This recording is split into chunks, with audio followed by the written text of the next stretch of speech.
Good afternoon, ladies and gentlemen. Welcome to the arcade Saturday matinee.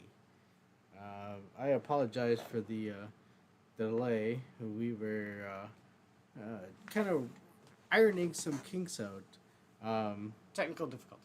yeah, uh, we had some audio bits that we couldn't get out. Dude, I like. See, it looks nice. Yeah, it does. I It th- looks real I nice. think it looks nice. Um, I'm your host, Adam of Clan Veggie the First. Thank you, Dovey. And First of my name. first of my name, I carry her vestige proudly. You know I do, Dovey. And I'm joined with right next to me, Inquisitor, Hey, how's it going? and we are also blessed with the accompaniment of Angela. How you doing, Angela? Hey, how you doing? Are we live? Yes, we are. No, well, no, we're just doing a test. Yeah. Well, no, because it literally just went live for me. Sorry. Oh. Oh, wow. If it's not live, refresh. Um, right. So usually, okay. So we did have some issues with the reason for the delay is we had some issues with the audio. Mm-hmm. We weren't getting audio from the movie on our one laptop that's displaying the movie. So it wouldn't be much fun to be able to hang out and watch this. But I think we got everything going on. Yes, everything should be working now. Okay. Angela, how are you doing? I'm here. I'm looking forward to the movie. Let's call that a win. There we go. And I want Stretch from Jake. Oh, yeah. Jake. And I want to thank everybody for joining. Thanks, Angela's brother.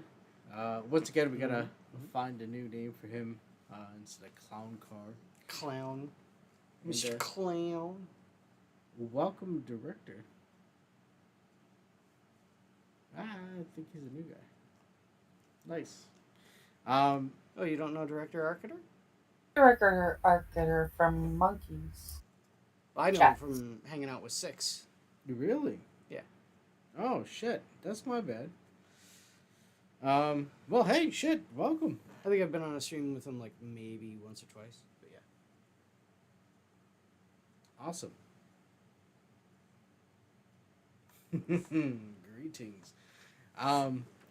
So in that instance, what we usually do is we have food and drink along with the movie. Yeah, like something that's thematic with it.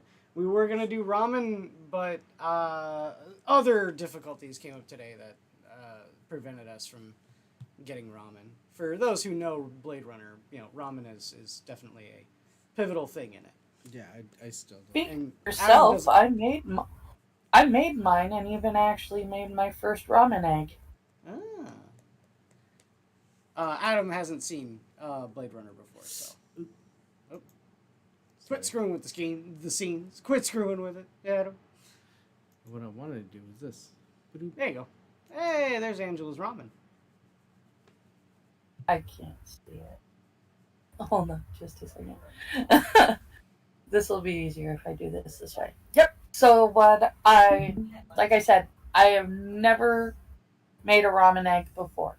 I've made hard-boiled eggs, but I've never made. Aren't they the same thing? I've never made anything less than a hard-boiled egg. Like always, soft-boiled eggs are a fascinating idea to me. Mm-hmm. And to make a ramen egg, you basically, instead of boiling the egg in plain water, you boil it in the ramen broth while the ramen broth is cooking. Yeah. Oh. So it's my first time ever making a ramen egg. And since it came out looking kind of like a weird face, I call it Real Boy Ramen. But it's actually packet ramen. Okay.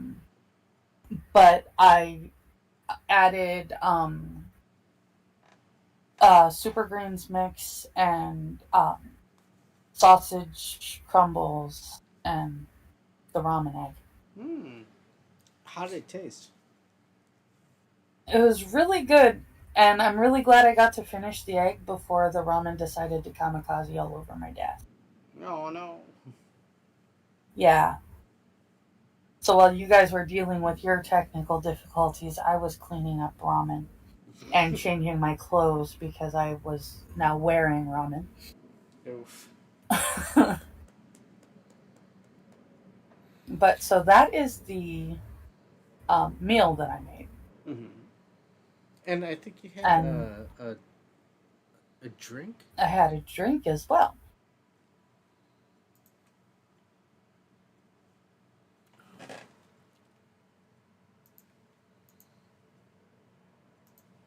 Bah. And that I call a It's not as kick. rainbow like the last one you had. Yeah. That's because the last one actually had pink in it. It had the pink from the cranberry watermelon juice in it. But this is literally it's Jack and Kick and Ginger. Oh, okay. It's basically a Jack and Ginger made with ginger beer instead of ginger ale, Hmm. and so it's just got a little bit more spice to it. Sure. Sure. And basically, the reason that I made this is because I am not able to drink straight up whiskey anymore. It just tears up my stomach. Mm. For those not getting the correlation for straight whiskey either, the hard-boiled detective noir film. Usually your hard-boiled detective drinks whiskey on the rocks, so makes sense.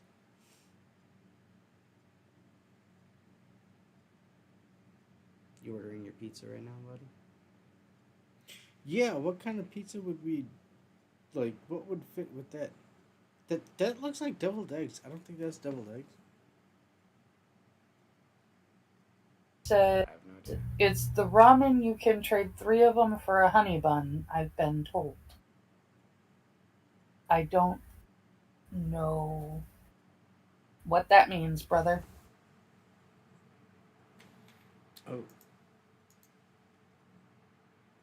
My brother posted wrote that in chat, but I don't know Oh. what it means.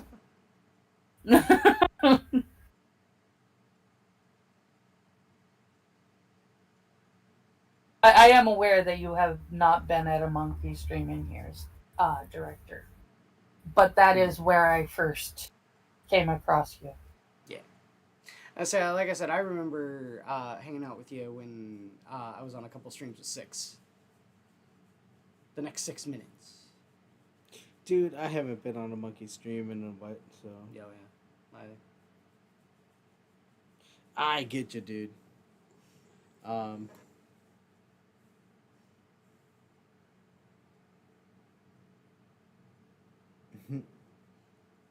he was on vacation, probably.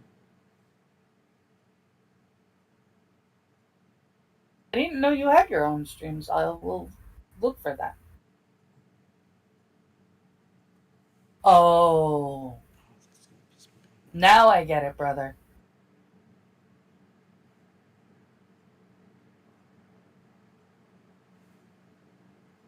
Apparently, in certain places, you can trade uh, 3 packs of ramen for a honey bun.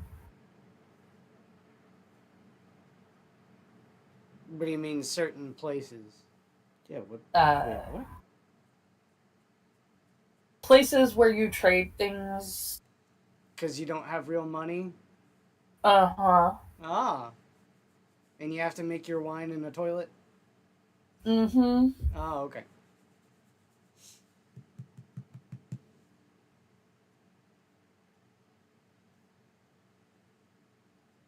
Well, speaking of, Blade Runner's, a detective movie, so, the It was. uh, Although I don't think the replicants would be going to prison. I think they're just getting a bullet in the head. I think so. Holy shit. I will say this though. Now, okay, this yeah. Since Adam is extremely distracted right now. Yeah, dude, what the fuck? Why cannot the fucking search engines type up Garibaldi's? Why is it a problem? Why is it a problem? I have no idea. So we're doing Blade Runner for Sci Fi Month, Sci-Fi Month, and Adam's never seen Blade Runner. No. Blade Runner is a staple when it comes to the look, feel, and the like overall ambiance of cyberpunk. And Harrison Ford looks fucking young as shit. Oh yeah. This is the like late 70s, I think. Was he doing Star Wars around then? Yeah. So like when he was first doing Han Solo was about the same time as Blade Runner. Blade Runner was 1982, so it was filmed probably a couple of years prior. So yeah, he would have been like his 20s. 82, so 80, which means like 5 years after Star Wars. Yeah. So, but like it is definitely one of those movies that like it established the idea of cyberpunk, and it is formative for cyberpunk as a genre. My brother says the end of it got spoiled for him before he watched it, so he's never seen it. Oh man, that sucks because the end is amazing. Rutger Hauer in the last, I want to say like 20 minutes of the movie, literally steals it's his movie. He steals the movie from Harrison Ford. I think Harrison Ford's shocked reaction is genuine. Did he not know? I didn't think that he knew the acting chops of Rutger Hauer. Because like up until then, they didn't have any scenes together. Also, Rutger Hauer never really had like a main part until this, I don't think. Yeah, I think he was doing like bit parts and stuff. Yeah, I think he was basically just a character actor. Mm-hmm. Well, for 90% of his career, yeah, he was just a character actor in general. But I think this is one of the first ones where he's had such a commanding part. Yeah, I mean, like he's the main antagonist of the replicants. So yeah, like you have others that are part of the movie as well, but they're like leg breakers. He's the main bad guy. It sounds like you might be a little quiet, Adam, and want to turn up your mic. Or you guys are just positioned so that your mic isn't picking you up very well. I'm moving the mic a little bit closer. There we go. Well, I'm noticing that, when I'm talking, well, then again, of course, I project a lot more. When I'm loud, it goes, because you're looking at the black bar. I'm not nearly as high as Angela. So yeah, you may want to just right there on the OBS, just turn up the mic volume all the way up. There you go. Hopefully that fixes it. Hold on, let me do this. I'm not redlining or anything. Wait, no. Wrong one. Wrong thing. Settings. Device. Yeah, See, it turned it down to again. about 50, 55. Alright, how's that? I think that should be fine, right? Are we good? You sound better to me, even, so. Yeah, okay. Yeah, we had to turn the microphone up on the sound settings, so it's all good. Who has marinara with breaded mushrooms? That's weird. That's normally a thing. I'm sorry, I'm hangry. You're hangry. Big marinara sauce, so.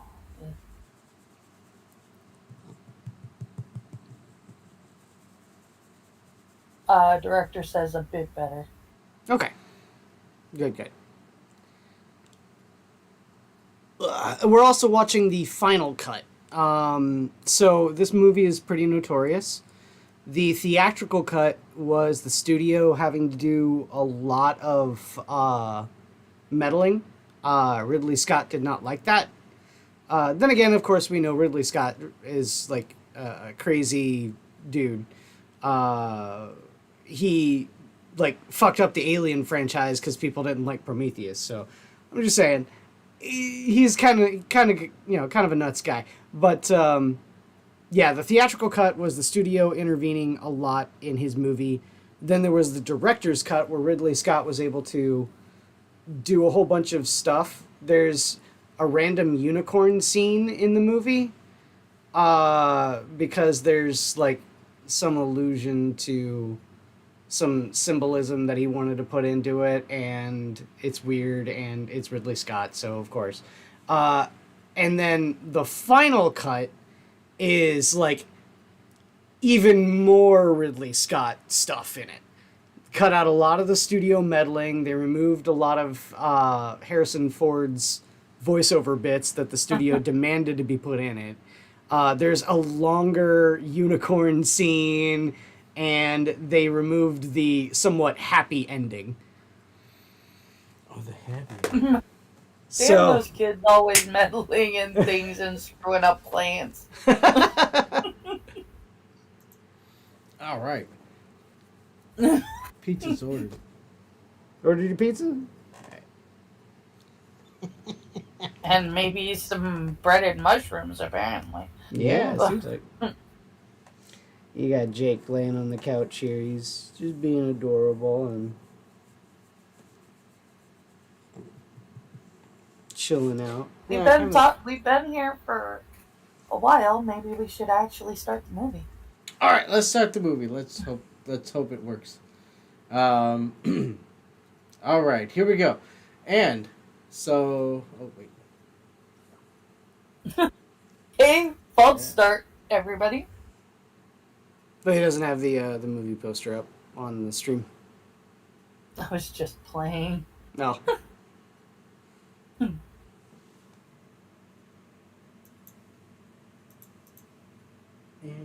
boop. There you go. There you go. So, we're going to do a little countdown. I don't know where you're going to watch the movie. I don't know where you could watch the movie. It's probably on... Oh, it's on a million different things. Yeah. And like I said, there's the 3 different versions. We're watching, again, so everyone knows, we're watching the final cut. Right. So, if you want to watch along with us and you want to keep in the time lapse with it, the final cut. Mm-hmm. There you go. And we're going to do a countdown to the final cut as 3, 2, 1. Go. Boop. Now full screen it. There you go. I'll say that for this movie too, unlike Alien and Aliens, I think a lot of the computer technology in this is a lot less dated than like Alien was. If you go back and you rewatch Alien, like they're on dot matrix like screens and like green over black text. It's weird. Yeah. This is very much computers of the 80s. Whereas this, I think they were looking a little bit further forward in terms of what they think technology could be like. While also being rugged and primitive. Yeah. I want to say that Alien was still early 70s. Let me check. I think it was 78. 79. 79. Okay. Off by a year. So technically Alien was like, and this one is... This is 80. Or 82, sorry. So basically, they turned around and the computers came out in 80 and were already advanced beyond Yeah. what came out in what they released in 79. And they were like, oh, okay, we need to think a little ahead. I'll say this for the score too. This is also pretty formative when it comes to cyberpunk as a genre. Yeah. You know, oh yeah, you'll see lots of like Cyberpunk 2077, Shadowrun, stuff like that. He uses a lot of this movie as inspiration. In the early 21st century, the Tyrell Corporation advanced robot evolution into the Nexus phase, being a virtually identical to a human known as a replicant. The Nexus 6 replicants were superior in strength and agility, and at least equal in intelligence, to the genetic engineers who created them. Replicants were used off-world as slave labor in the hazardous exploration and colonization of other planets. After a bloody mutiny by a Nexus 6 team in the off-world colony, replicants were declared illegal on Earth, under penalty of death.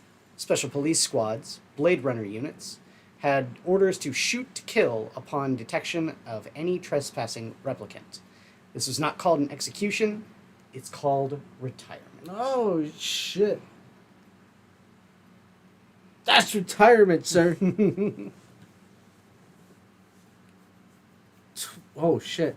Oh, man. Yeah, LA definitely looks like this is Exactly. back in 2019. Brother was saying it came out in 79, so it was probably filmed around 77 or 78 and had to go through editing. That's true.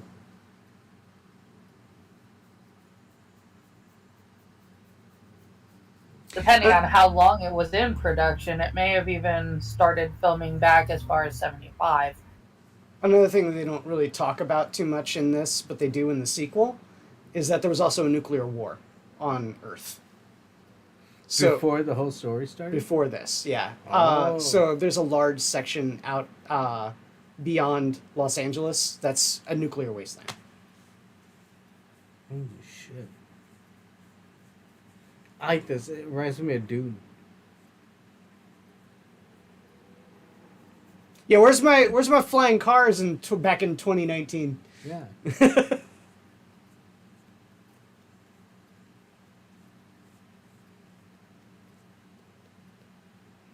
It's sort of like when there's gonna be no more water on the planet, or not enough oxygen to sustain life.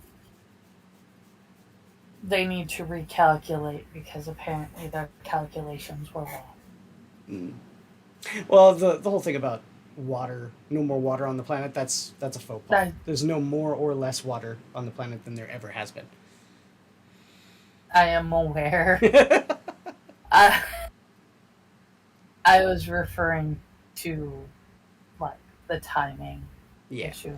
Well, there's that's a thing in the 70s and 80s for sci-fi. That's like a major thing. They'll insist that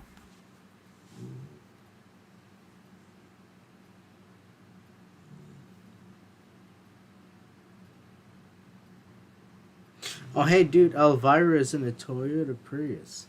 I'm sorry? Elvira is in a Toyota Prius, and she's delivering our pizza. Elvira? Wow. I didn't think Cassandra Peterson needed to, supplement her income. I thought she was plenty rich. Dude, times is hard. I know.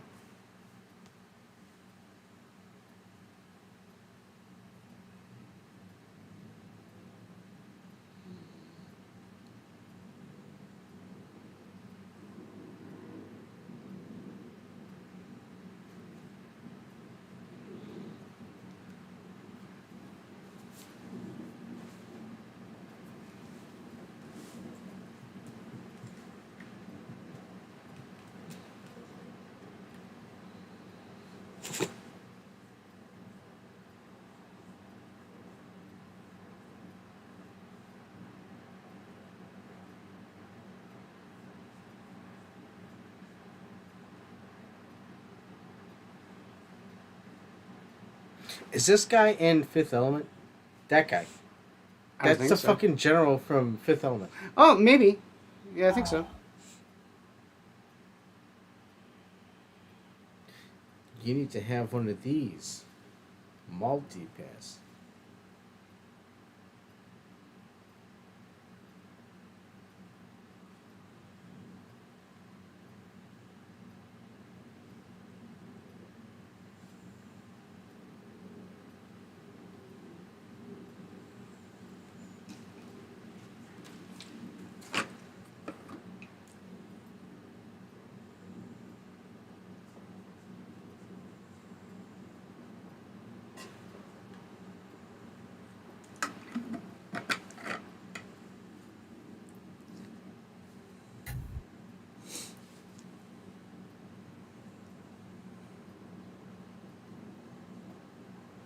What the shit?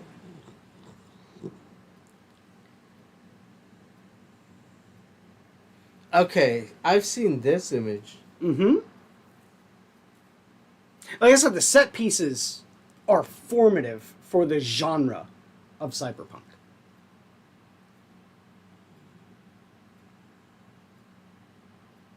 Like one of my favorite video games of all time, Syndicate, heavily uses this. So you saw that blimp there with the glowing advertisements. Whenever you take over a new section of the globe, it says this is the dawning of a new era, sort of thing on a floating zeppelin as it's going by, and sort of stuff. It's yeah, like I said, this movie is incredibly influential, even just by the visuals, let alone anything else.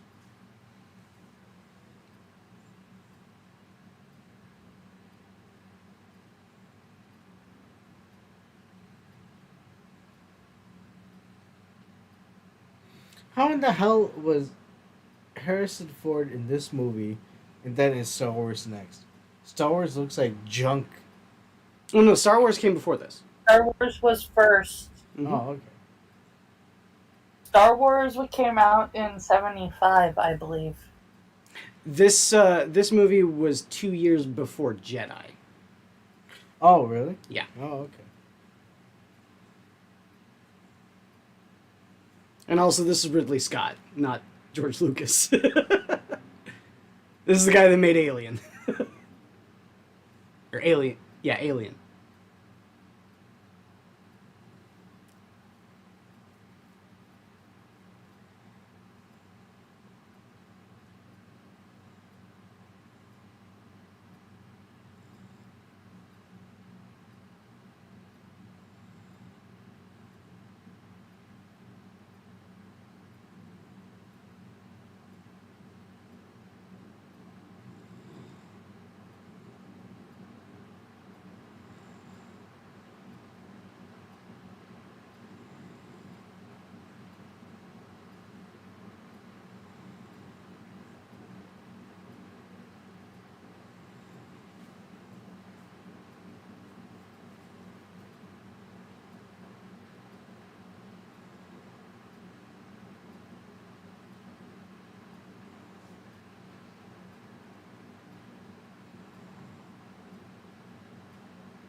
Like, even the Japanese influence and stuff like that, you could definitely see it and feel it in something like Ghost in the Shell. Yeah. Yeah. Which definitely came out after this. What was that, Angela? I love how all of a sudden the music is highly consistent of different types of bells and things like that. Mm-hmm. And synthesizer. The synthesizer grows as the as the song progresses. Yeah.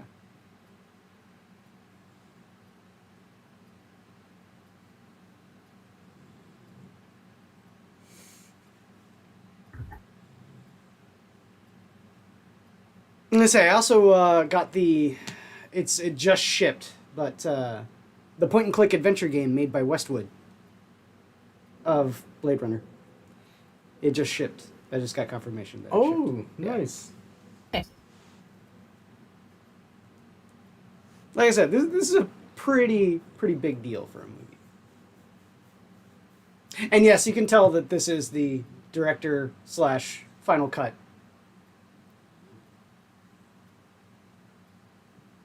All these scenes were preceded by a lot of Harrison Ford voiceover. Like right here, it's I remember in the theatrical cut has a internal monologue, voiceover by Harrison Ford, when the cop there, the chief says skin job. He says something along the lines of skin job. He's the kind of guy that centuries ago would have called a black person a nigger. So I can see why Ridley Scott decided, no, we're not going to keep that. Cut it out.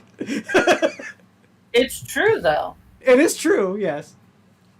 Yes. But it also kind of like, oh shit. That sort of thing, like it goes to establish the kind of character that Rick Deckard is by telling, not showing. Hmm. And it's better when you show, no tell. Yeah. And already we've got, like, bottles of whiskey. Mm-hmm.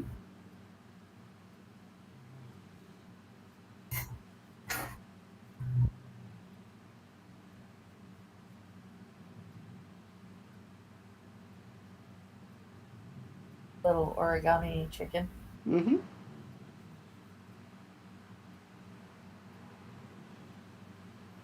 I forgot that Edward James Olmos was in this. And he's actually a really, like, this is a good role. Mm-hmm.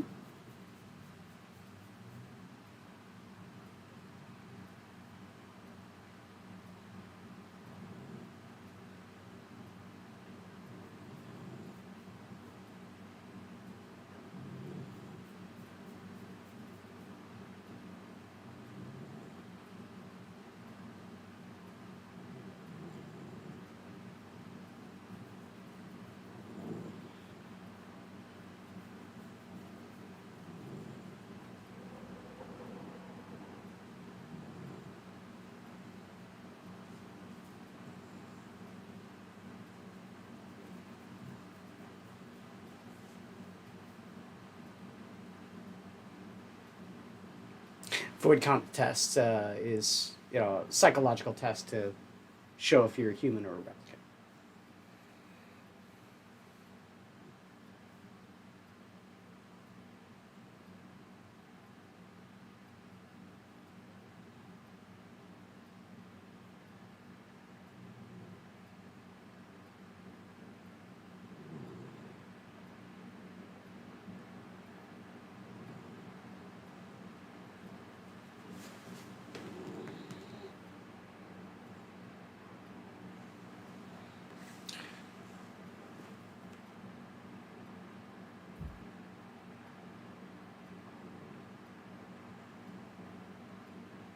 I say the director said it's groundbreaking sci-fi, but I continue to be baffled by the ostensible question of whether or not the synths should be treated as if human.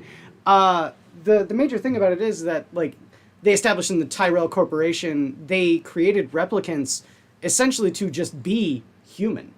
The idea behind it is that they are independent and can act independently, but they are essentially slave labor. But they do it so that you don't have to have the upkeep. You know.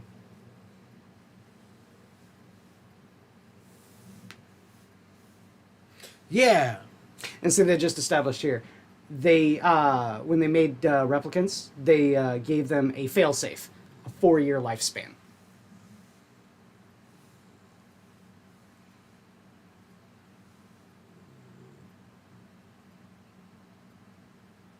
So technically speaking, they don't really need to hunt them. They can just wait 4 years. But in those 4 years, a replicant can do a significant amount of damage, as we saw at the very beginning of the movie. What they do about Literally it. the point of this movie, director. Yeah. It is a novel new type of slavery because basically what happened, and it might just be a theory of my own, is that they were probably not able to get their human workers to work with a less similar to human uh, robot. I'm air quoting. So they decided to turn around and generate a new life form instead. I think they bring it up the fact that they needed replicants to pretty much be as close to human as possible, so that they had like independent agency to be able to deal with the problems that they have on the colony worlds. Because a robot that has a set parameters of its action won't be able to quickly and more Won't be able to comprehensively make a quick decision. or problem solve. Mm-hmm. I'm not gonna lie. That looks nice. It looks good. Yeah, yeah. Oh no, some of the scenery here is just amazing. Mm-hmm. Like, I'll admit this story was actually really slow for me. It is. It's like this If movie. it wasn't if it wasn't as visually compelling as it is, Mhm. it would not have interested me at all. I 100% agree. And the sequel is just as slow as this movie. Hold It on. is, but there's little things that happen in it that are Mhm. more they actually bring you into the story more than Ab- what happened here. Whereas Absolutely, yeah. here, a lot of the scenery is compelling enough that you just want to keep watching to see what you're going to see next. Mhm. If you didn't catch what she said, "Have you ever retired a human by mistake?"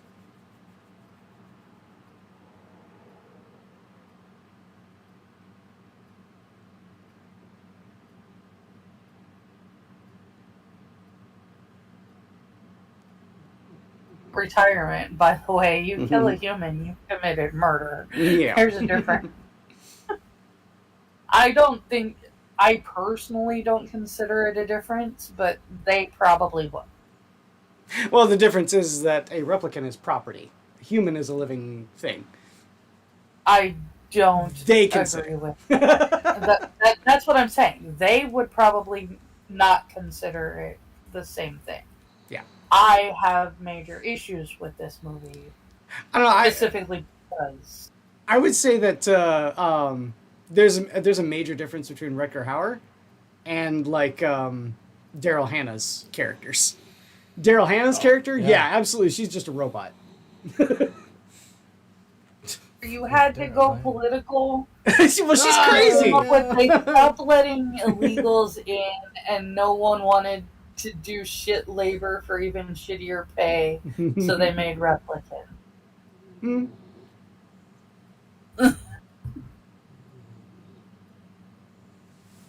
No, it's more. They learned that letting illegal in didn't make the illegals able to lift 5 times their own weight and things like that. What has this lady been in?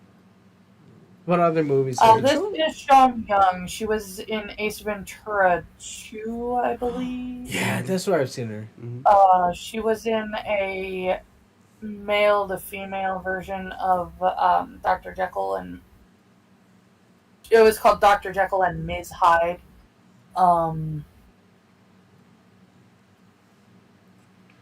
Dude is in it. So. She's been in a lot of stuff. It's actually usually pretty shitty stuff. This was probably the best thing that she was in. Yeah.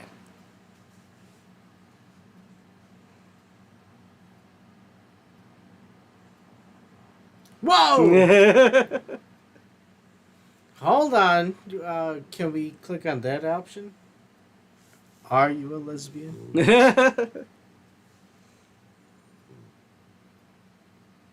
Would you like to know more? Yes, I would like to know more.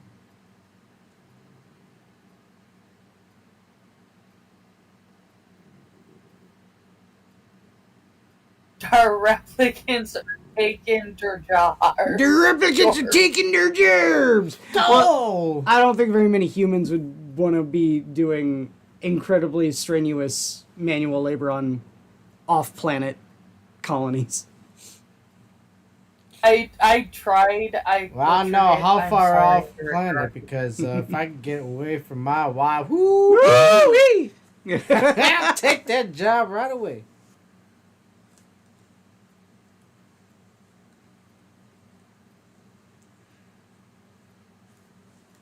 I'm going to do my absolute best, by the way, to not bring up Anita Sarkeesian's review of this movie.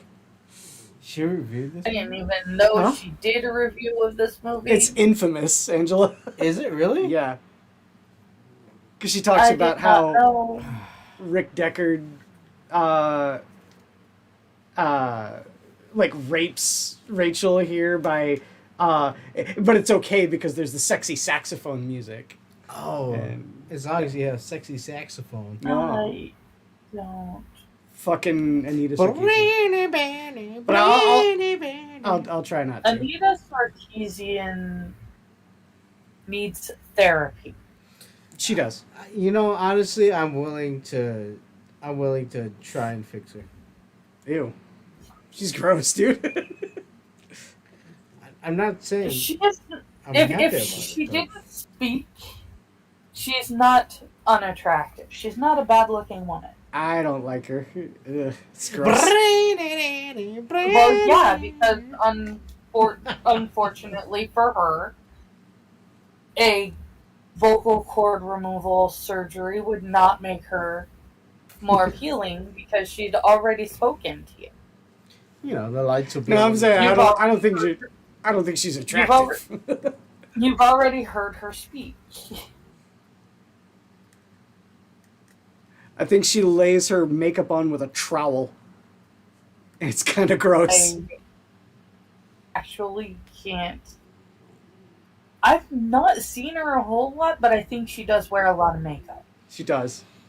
That's like her and that chick from the Young Turks. Anna Kasparian? She's always worn a shit ton of makeup too. Yeah. Yeah, you're right.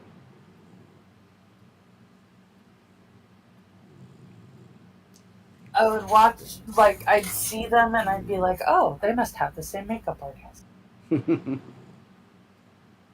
Okay, so the Ryan Gosling, is that Yes. a remake of this? It is not a remake. No, it's a sequel. It's a sequel. It's either the same. See, character? I think the major difference between Ryan Gosling's No, it's character not the same character. in the sequel and Harrison Ford's Rick Deckard is that you see a lot more wider range of emotions. Like, he emotes more as for what's his name? Ryan Gosling. Ryan Gosling emotes a lot more than Harrison Ford does. Well, I mean, come on. How much can you expect out of Harrison Ford? Harrison Ford, like, rightfully so, he got, like, most of his career out of being the stoic badass. I'm waiting for him to say, "Get off my planet." Get off my planet. Yeah. Why did you say that name? Yeah, you know, one thing I learned, Jake does not like the Batman voice. Didn't like the Batman boy. I was part of the darkness. Aside from And I the was fact growing that up I with am that. But why do you want bad food? Because you're a jigadoo. What was that, Angela? Aside from the fact that I am a huge Star Wars fan, so that would have to be my favorite Harrison Ford movie. Mm-hmm. Or movie Wait, series what? of movie. Mm-hmm. My favorite Harrison Ford movies after that are Working Girl and Sabrina. Okay. Oh. I think my favorite Harrison Ford movie is this. But it's not for Harrison Ford. Yeah, I was gonna say I wouldn't call this my favorite Harrison Ford movie. It is my second favorite Rutger Hauer movie. Mm. My favorite being The 10th Kingdom. Mm. He plays the huntsman in The 10th Kingdom.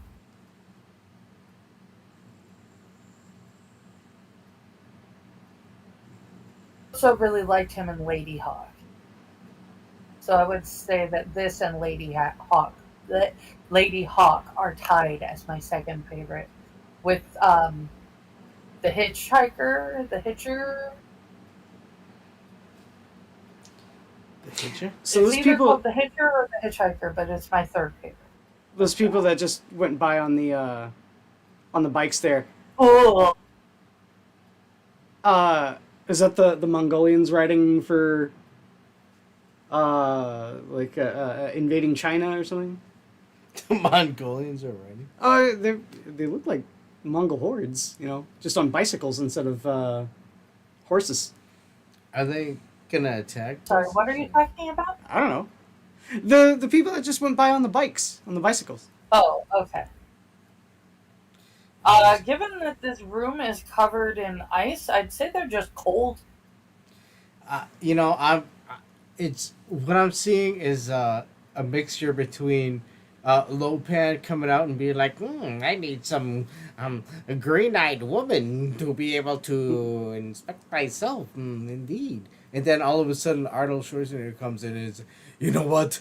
It's the chilling proposition. We shall find you something, but first you must chill. I've Free. only seen like the first 20 or 30 minutes of it, the director Arcater, and I've been trying to find it to watch since. But I agree with you that even just at starting the beginning, it was a very good movie. He was talking about the sequel. Oh, I love the sequel. Saw it multiple times in the theater. I did not, but I do want to see it. It's very good. Like I said, I've seen the first 20 to 30 minutes of it, and then we called it a night, but it was actually very good, and I want to finish watching it.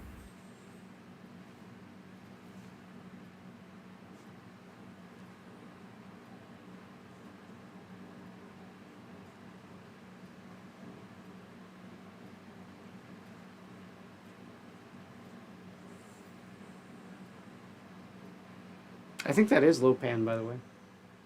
Is it Lopan? I think it is. I believe so. And that's why he's racist. winning eyes, because he was looking for you green guys are eyes. seeing an old Asian man, and it's like, oh yeah, of No, course, no, that's listen to Lopan. him. I think it is Lopan.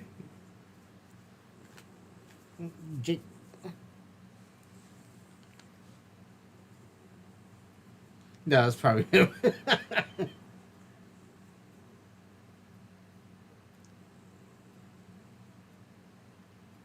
The old Lopan, because isn't there a younger Lopan too? Ah. You too, like a red-headed woman with green eyes. Ah. No, just green eyes. It doesn't I'm have sorry. to be redhead. Well, I added that touch. Or Jake.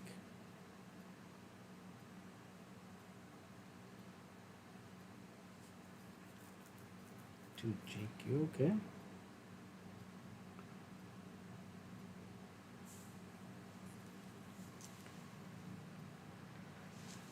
Fucking weirdo. Why is he putting, like, eyes on him?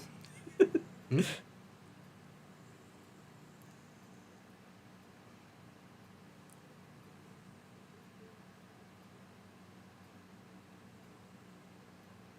Sitting here freezing to death.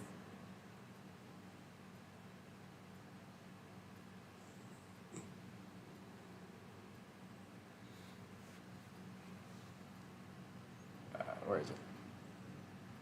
It is. It's him. It's Lopan. He's It's in Blade Lopan. Runner. Oh, well, you know what, Even James Hong. that scene. James Hong. Well, you know what old Jack Gunsky would say. Jack Gunsky. Wait. Jack Burton? Jack you know what that no, I'm gonna change it. You know what Jack Gunsky would say in a time like this? Well, you know what, Lopan? Well, that's a no pan. Well, let's do Jack Gunsky's. Are we gonna turn around and... You know, just Yeah, the fact that it's faded. been now said 3 times, he's gonna... Better not. Well, because Adam said it twice and you said it once. I just said it a fourth. 3 times a Gunsky. Well, his character's already on the fucking screen, so if he joins, like, I don't have to do anything. Yeah, you really need to use the brighter or brighten them up a little bit. No, On it, they can. It makes them squint, and they can see who it is. Yeah. I can't see shit. I literally can only see Quiz, Kefki, and Tyr. I guess that's the important ones, right? Mm-hmm. No?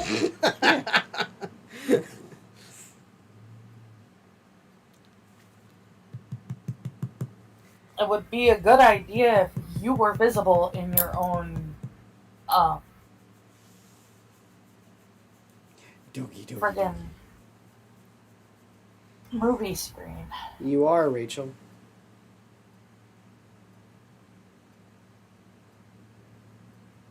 So is this where the trench coat took off from? I think it's where it got popularized, especially like the popping the popped collar up. up. Yeah. Yeah. Basically, he's dressed like Sam Spade, dude. Mm-hmm. Which would have been which is way before this. Well, remember the thing that I think is formative, at least in terms of the aesthetic, is like the replicants. They were wearing black trench coats, and they had their collars popped up like that. In what? The replicants. So like Wrecker Hauer. Right. They had black trench coats and had their collars popped up like that. That's a major thing for like cyberpunk and like all like cyberpunk. But that's like stuff. black hat, white hat type stuff. A little bit, yeah. Yeah. Fucking spiders. Thing like this that she's wearing, that needs to burn in hell. Yeah. I'm burn okay all with the it. I kind of spiders. like it.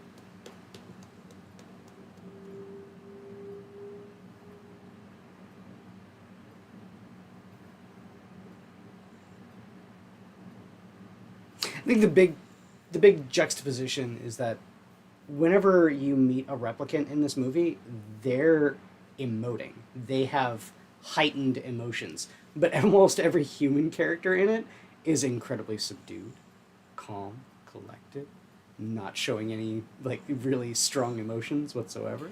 So, would these people be the Even like blue-haired fucking groups that are sabotaging the Tesla stuff? I mean, are you talking like what Anita Sarkeesian would say? Yes.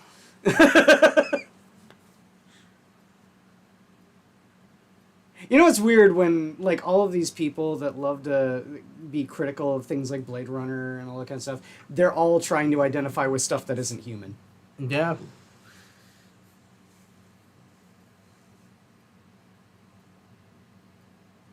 Just saying.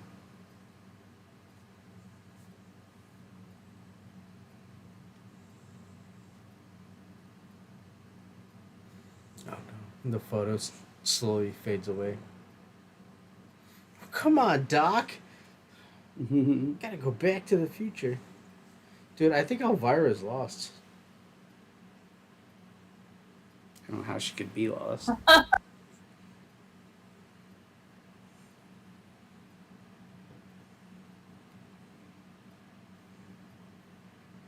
Come on, sweetheart. There was just one pizza and some fucking baked mushrooms.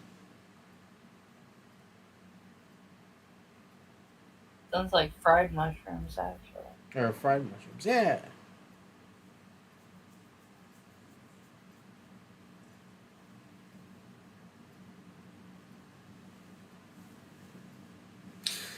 Confirmed. I need a Blade Runner glass like that.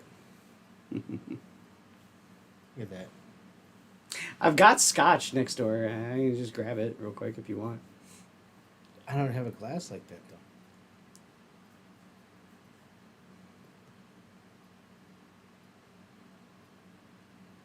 Oh, okay. Hold on. So Blade Runner is different from Cyberpunk, right? So Cyberpunk isn't like... So cyberpunk is a genre of sci-fi where it's like you've got incredibly advanced technology living side by side with the grungy, dark underworld, sort of like, you know, rundown slum sort of like look, living side by side with, you know, incredibly advanced technology, the promise of the future, whereas it's also the lie of the past. So she's not going to turn into a dude.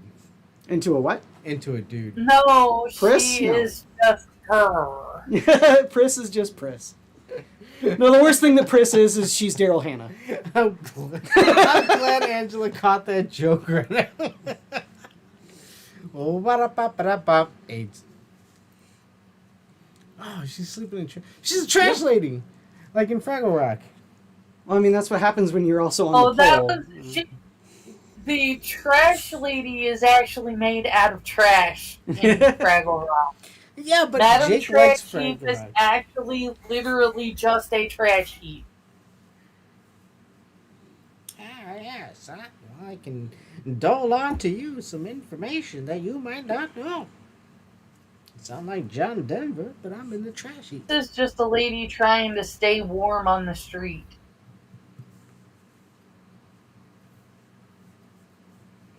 She's also evil, so I mean, it's fine. Is she actually evil? Of all of the replicants, she's the one that goes out of her way to murder people. Yeah, I think Pris is pretty evil. Okay.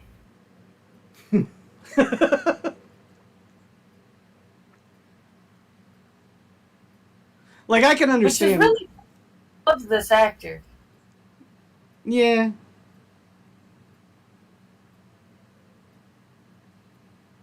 I really love this actor. Daryl Hannah? I think she did good as Pris because she's weird. Daryl Hannah was good in Splash. And no, I wasn't talking about Daryl Hannah. I was talking about this guy. Oh, the guy. Gotcha. Why does Daryl Hannah look like Courtney Love? I think. Because of that really shitty wig. Yeah. I'm hungry too. Where's the fucking pizza? Oh no, you know what Daryl Hannah was really good in? High Spirits. Daryl Hannah was fantastic in High Spirit.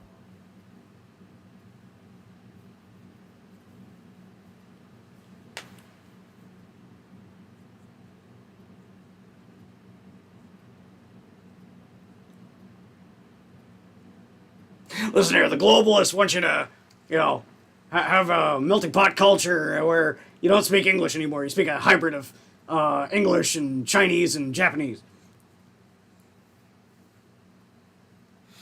And the only way you're going to be able to speak this if you buy our supplements. So generally bad for this I'm not guy. gonna lie, I like to see him. Yeah. It's fucking give me a lot of boost. I mean, he's taken Daryl Hannah, who I'm not gonna say isn't an unattractive woman. She's pretty hot. hey, wasn't Daryl Hannah in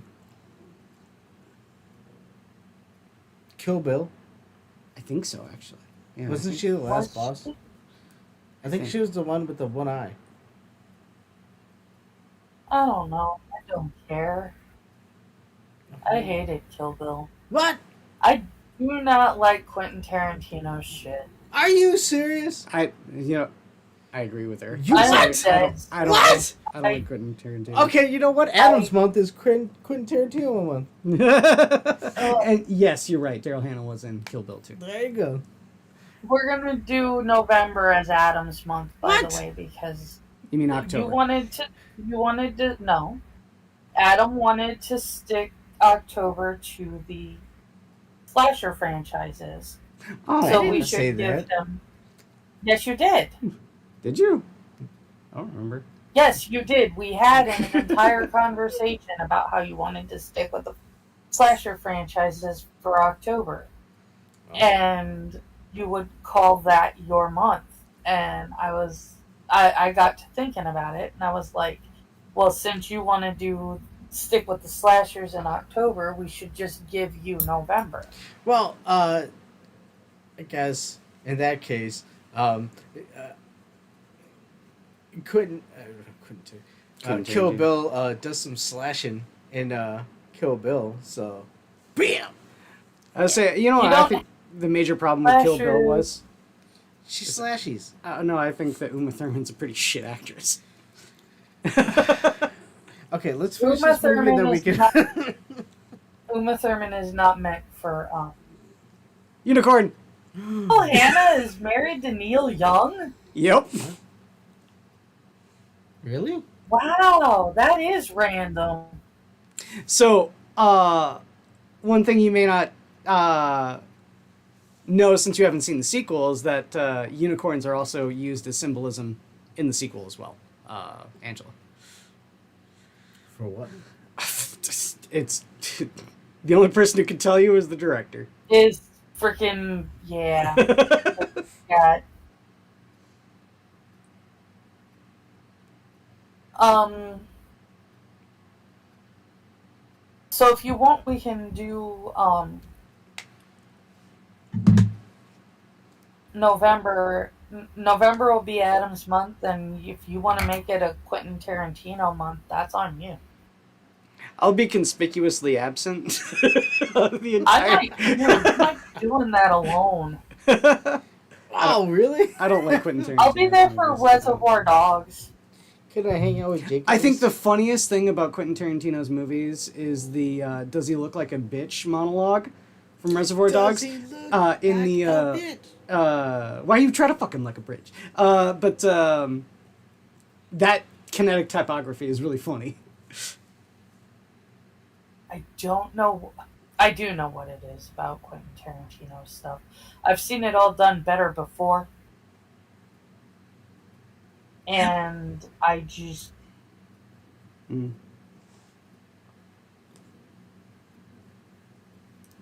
He, like, overdoes things that keep me from being able to actually get into a movie.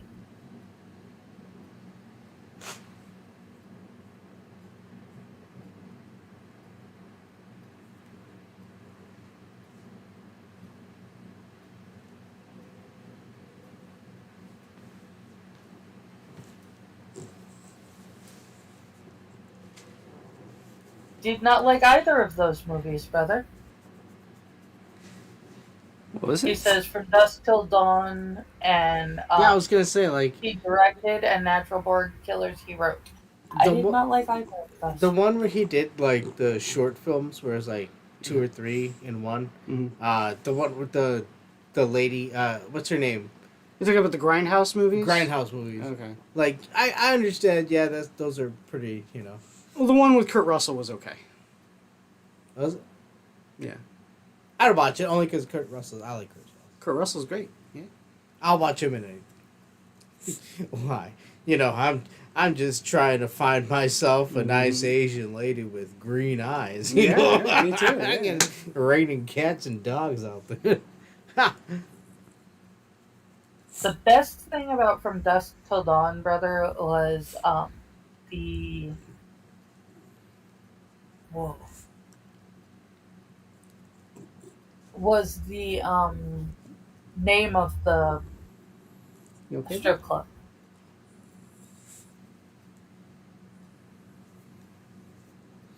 Ooh, pizza's That almost was like the one clever thing in that whole movie.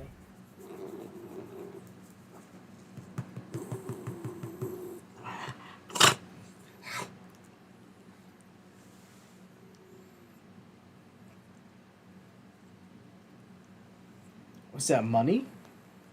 No. No, he found a piece of. It looks like a scale, honestly, like a fish scale or something. You'll see it later. But I was like looking at it, going. I'm having difficulty remembering exactly what it was, but I'm looking at it, going. Do they have fish scales? Is it like part of a broken fingernail? When he finally tracks down Pris to where she works, is where it comes into relevance.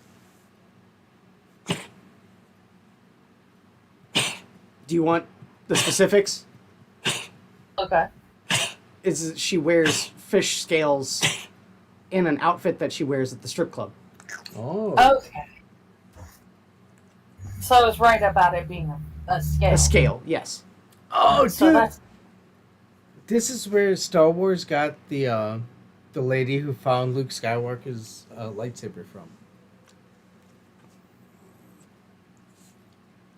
Snake scale.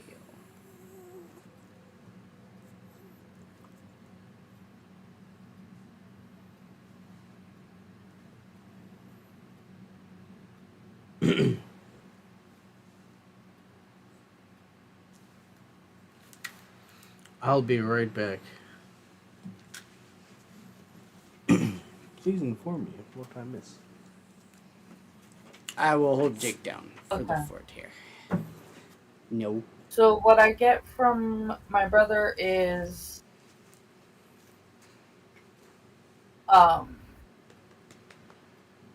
what it sounds like he's trying to say is that Quentin Tarantino directed Death Proof.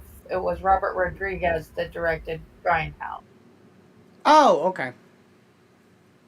And that was like part of a double feature, right? It was Death Proof and Grindhouse. Maybe. But it also was what led to the creation of Machete, which was a fake trailer before the movies. Yeah. And then he they said made an something actual about movie about it. Yeah. Thanksgiving. Then he said something about and Thanksgiving also. That might be about November being Adam's month.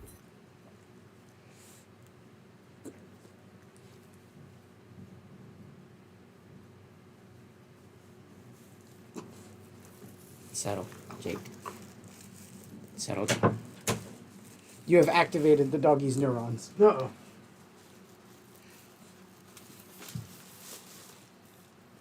Oh. That's a danger. Ooh. Really close to titties, but not quite titties. What? You missed it. Oh. Oh.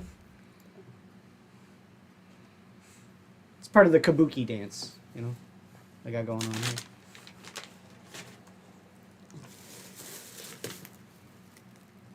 Aw.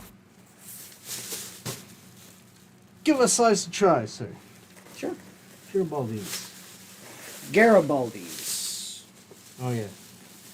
Yeah, I was gonna say, I'm almost certain that Adam and Quiz ordered from a place, or Adam ordered from a place called Garibaldi rather than Garibaldi. That guy looks like Wormtail from the Harry Potter movies. This guy is amazing because he was part of another like B movie that Red Letter Media watched, where he's like this redneck Satan worshiper. It's hilarious. I think I saw that. Yeah, he's like, Gibby gibby goo goo to giving him guns. I may have seen that on during a MSG 3 Nights Frosted Glass. Okay.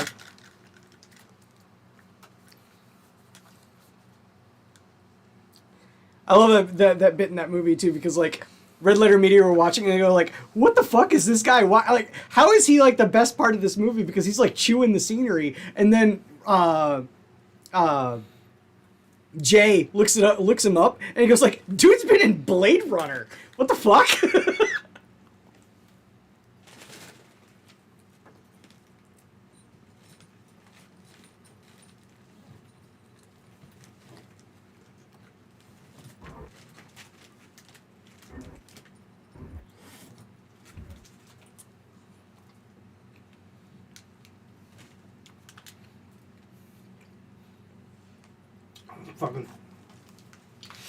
I fucking love this pizza, dude.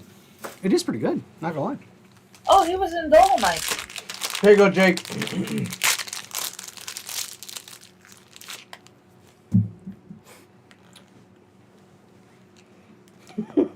Go on, bud. The lantern. That's I knew there was going to be a point where I need to use that.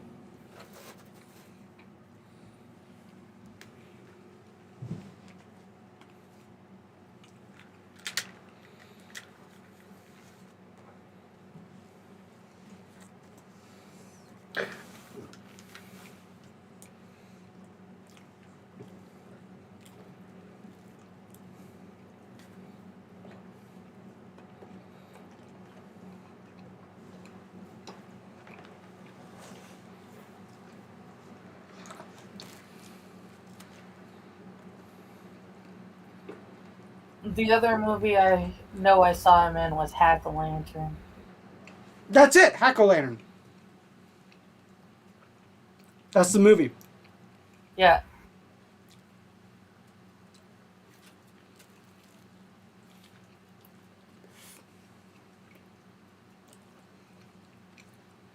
Oh.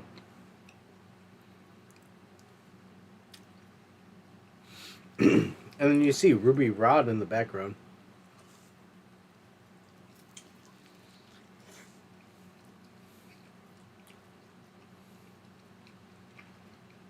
Oh God, what is her name?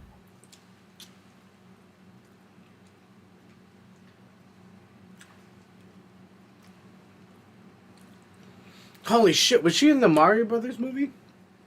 Joanna Cassidy. I don't think so.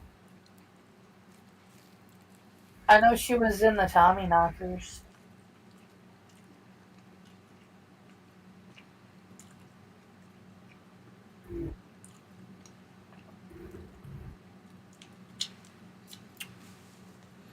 Susan, don't tell Mom understood.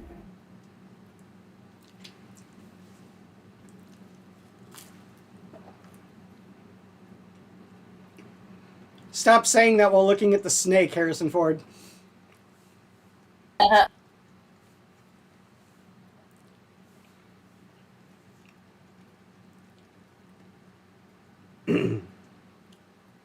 Hey, I can attest. That was one of the highlights of being in Joseph. Mm-hmm. We'd be up and it's almost the time for the Pharaoh, and we get to watch all the ladies get dressed. Ooh, BahneWeh. BahneWeh.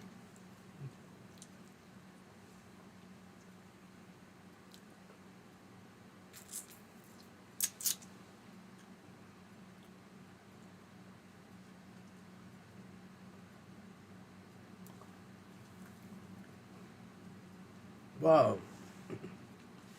Those boots. Wow, we got boobs. Yeah.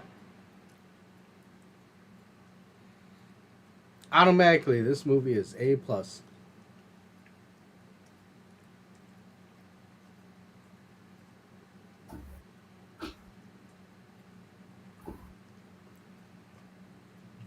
Zero Janos balls plus boobage.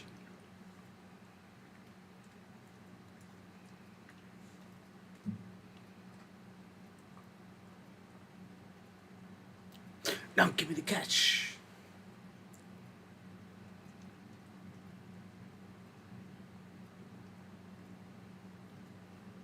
I'm not sure if that's how you defend yourself over a replicant trying to choke you with your own tie there, buddy. I don't think that's how you, Okay. Grindhouse with 2 movies, Death Proof and Planet Terror. A lot of people take issue moralistically with Deckard in this bit right here. Okay. Because he's pursuing the replicant, and you'll see what happens to her. Oh, now I understand.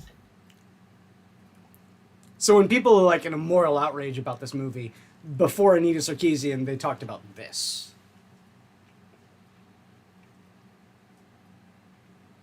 Okay. You'll see.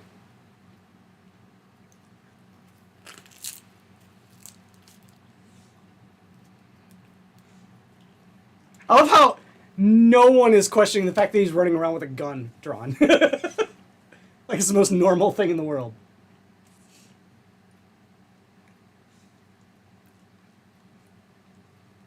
That's cyberpunk, bro. Yep. Good boy, bud. Well, I guess the kickin' ginger in my drink was appropriate. Rounding success?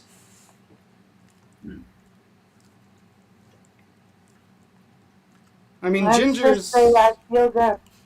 I was gonna say Ginger's, Asian, and then you got, mixing with, something like whiskey. The redhead? Yeah. I fucking love just the looks of... Did you see the Atari advertisement in the back? Yeah. I am so glad that our crossing symbols do not sound like that. Yeah, right.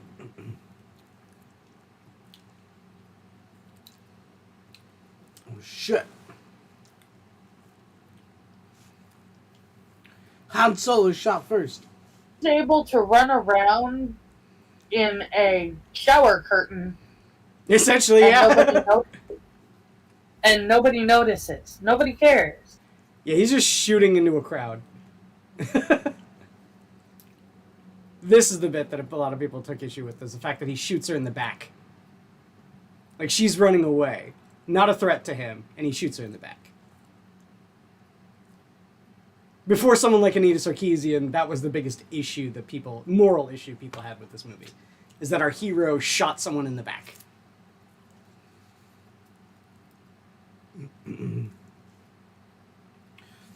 All right, come on.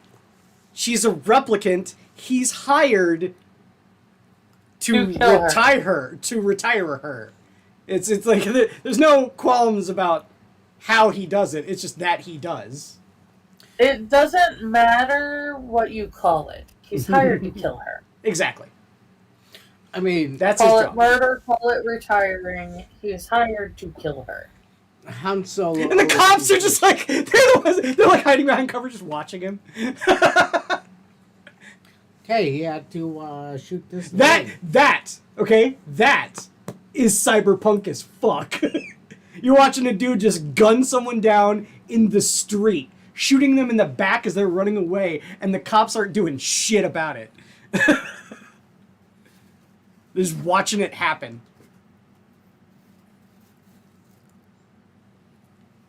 I mean, what can they do?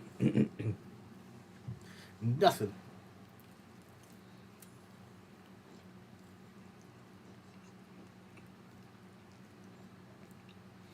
Oh shit. They flew her. She started doing better, but when she was just laying there, she had her hands splayed too tightly. Mm-hmm. Like you could see the tension in her hands while she was laying there. Yeah. As opposed to her just laying there with her fingers. Well, who knows? Maybe a replicant doesn't. All of the muscles don't relax when a replicant dies. Maybe they're locked in like a immediate rigor mortis. Maybe. Because remember, replicas are supposed to be like 5 times the strength of a human. So.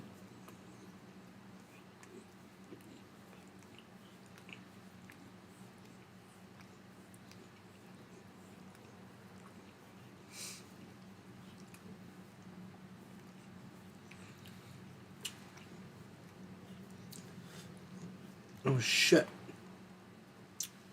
So fucking weird. Edward James Olmos with blue eyes is just wrong. Yeah. At first I kept thinking he was blind. Is that consumer grade by cybernetics? Who knows? It's a great question.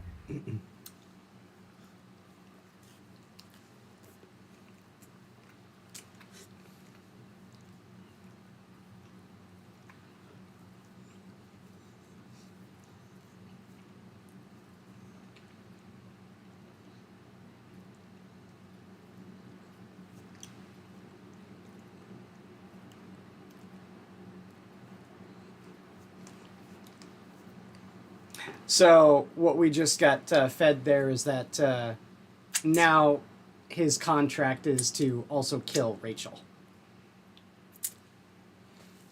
And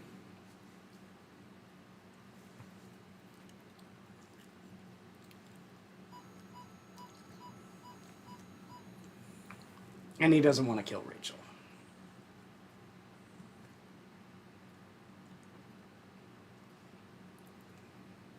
She's gotta get rid of those weird ass coats. They bothered me the first time I saw this, and they still bother me. Well, this is the cyberpunk future, so you know that the mink is fake. I honestly don't care.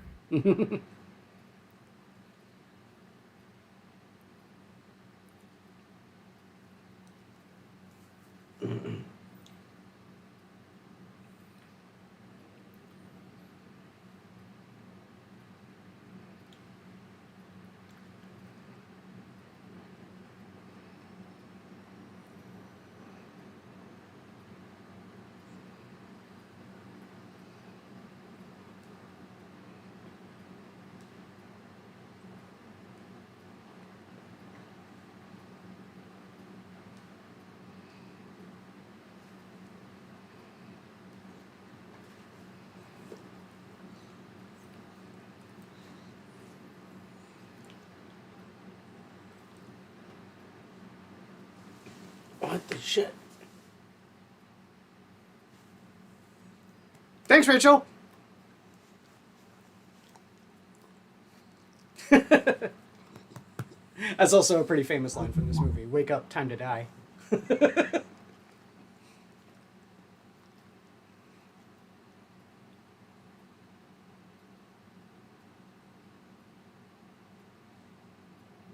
think you're bleeding from the mouth there, Deckard. Yeah, I was gonna say that just that detail is it's one of those things that just kept me in the movie, just like, dude. I'm not going to say that Ridley Scott isn't a master of visual storytelling. He is a master of it.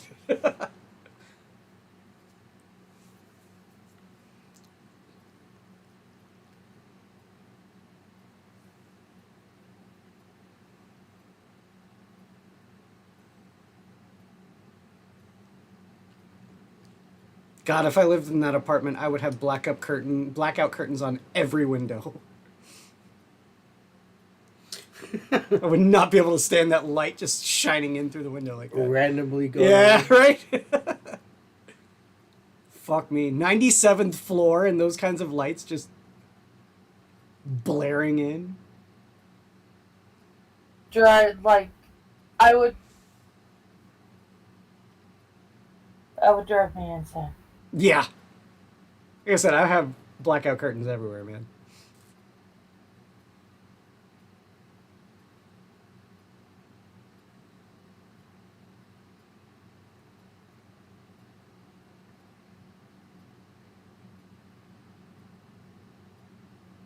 So for those that are interested about this kind of stuff, the movie here is based on a book, and the book is extremely different from the movie.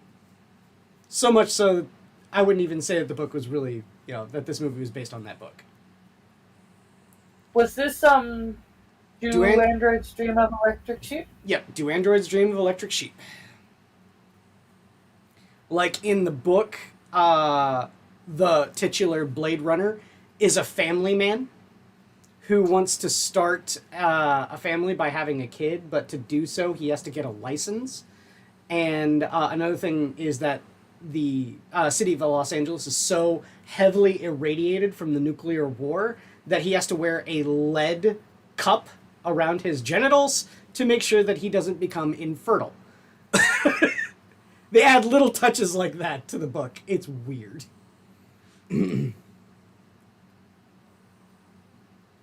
Wait, what do you mean weird? Doesn't everybody have a lead Cup? fucking thong? Yeah, I mean, I do. I mean, especially after COVID. I don't know, man. Yeah, I know, right? How about what you wear under your clothes? Quiz. I don't want to think about that. Thanks.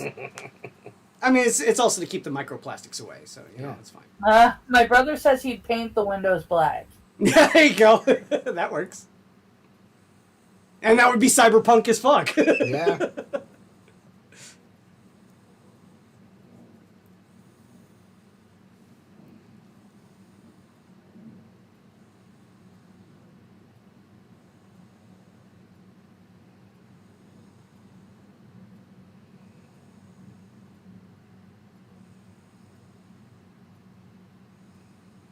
Deckard Cain.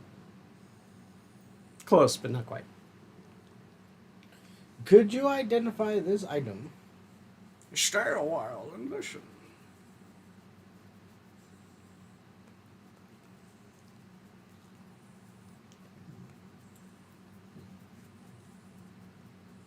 No. He's a Blade Runner.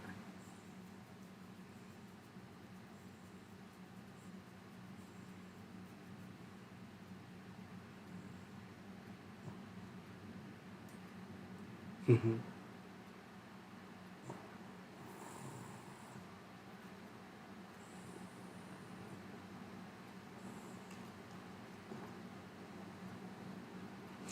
Are you implying that only replicants are capable of cold-blooded murder here? I don't know, but look at the spread of his shoulders. Those are shoulder pads, my friend.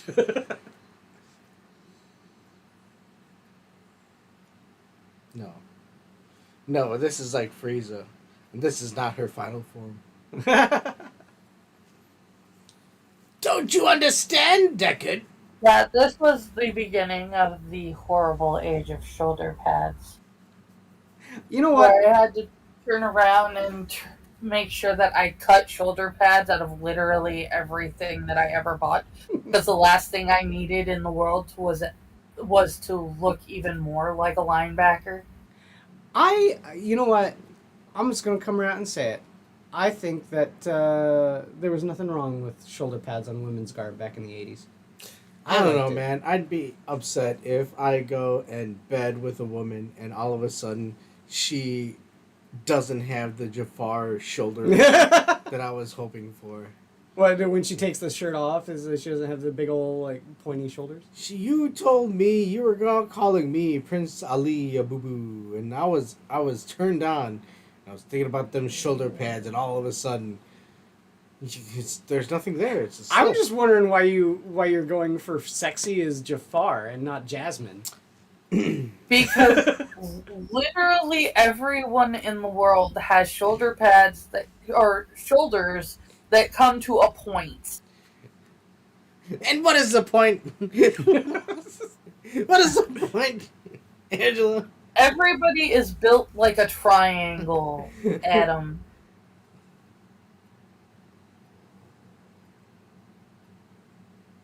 What? I don't mind if she's a robot. I think I could be okay with it. I think Angela broke me. Especially if she looks like that. Does she have a hairy back, though? Because robots don't have hairy backs. She's a robot. Did you just turn around? How did I break you? you see that? She's going this way, and I'm going. And I'm still going. You're juking. I'm juking one way and then the other. What did you do, Adam? Touchdown! Bah! He's just being a dork. What did you do, Adam? I had pizza. I had food. Oh wait. He's re-energized with new energy to find the balls. Fight the boss. I'm doing good. Okay, so I find out that he is sexually attracted to Jafar. No, I didn't say that. Hold on. Let's finish watching the movie. And that he thinks women are triangles. Upside down triangles. No, you said that. You're the one that said they're supposed to have pointy shoulders. Okay, I'll explain the joke after the movie. This is the bit that Anita Sarkeesian has a problem with. Bum bum bum. So it's okay that he sexually assaults her if there's sexy saxophone music playing. Hey, wait, they had blinds back then? Back in 2019? Of course they did. Whoa, sexy That's saxophone. what I'm saying. They've had blinds since the 20s, Adam. Maybe even the 10. Anita, you don't understand the nuances of human interaction, you fucking robot. You're more of a robot than a replicant is, Anita. Look at Because this is retro because it has scan lines. She was leaving because she wanted to be with him, and it freaked her the fuck out. Yes. Oh my god, she has so much hair. I'd be like, get a fucking haircut. No, I kind of like it. Whoa! Yeah, like the birth of Venus. You know, she has a lot of hair too, but can't say that that's not an attractive female form. Oh, there you go. You take it a pill. You take it a pill. Yeah, I got to. You take it a pill. You don't You want fucking the shakes, freak. Take it a pill. What the fuck? It's Pris. She's weird. Hey, hold on! I saw that in the Gamers. Before she played the card game, she had the face makeup. Oh yeah. She put the face mask on. Yeah. Yeah. Who uses a fucking that airbrush to put makeup on? Clowns. I think that's part of the premise here behind Pris. I mean, she's kind of a clown. She also moves like a fucking mannequin. It's weird.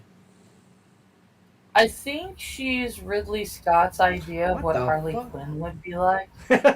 If only the fact that this didn't come like years and years and years before Harley Quinn was even a thing. Really? Oh yeah, Harley Quinn was When created did for she the first appear in the comics? never.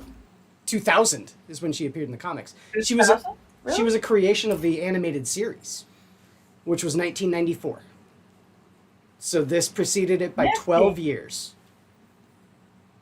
Very cool. So maybe he was obsessed with the Joker. Yeah, maybe. Fucking Roy. Like I said, man, Rutger Hauer steals this movie. He's such an awesome character.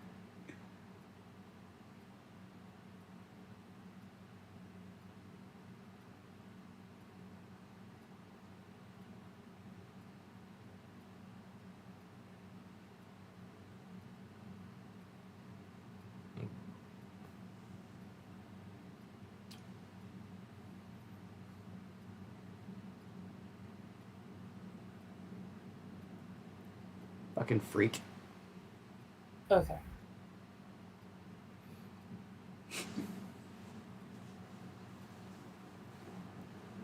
I'll be back. Okay.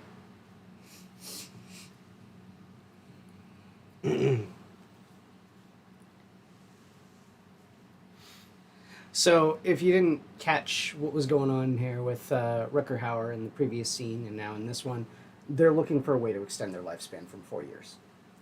Because they only have about a year left to live, if that. Oh. And this guy is a human that works on replicants, as is evidenced by the fact that you have this living mannequin sitting next to him in utter torture and agony. That's the guy with the long nose. Yeah.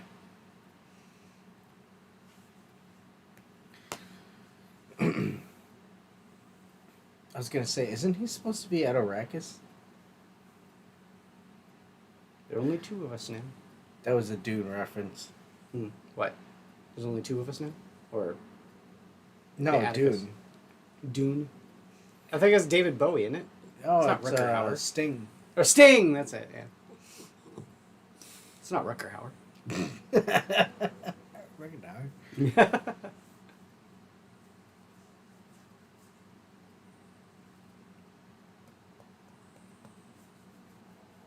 This is what I imagine a quintessential cyberpunk chop shop to look like.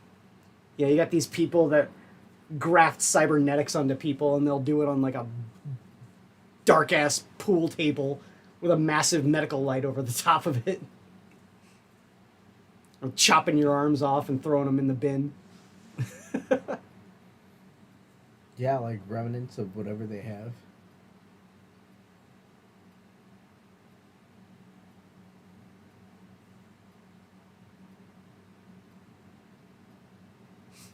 Perfect, but he's gonna die soon.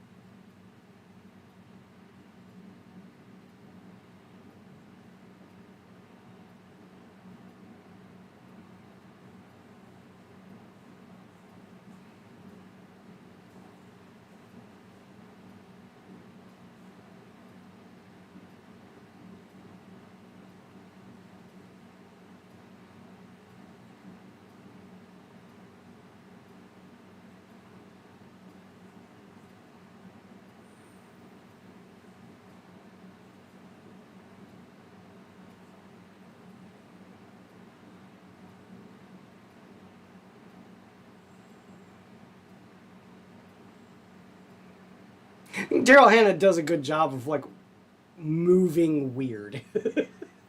She moves like a mannequin.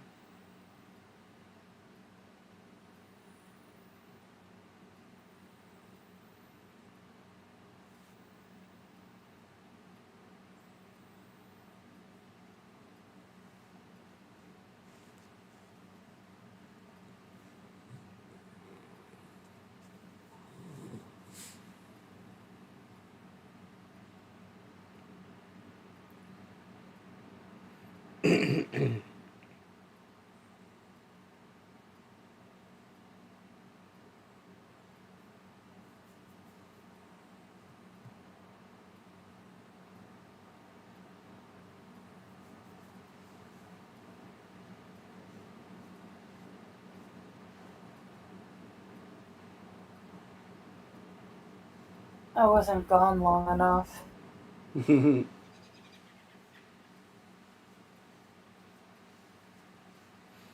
Wait, you wanted to be gone? Yeah, you wanted to be gone for like Daryl Hannah acting weird, like a horror mannequin. Uh, I wanted to be gone for what's about to happen. Oh man, what? Wait.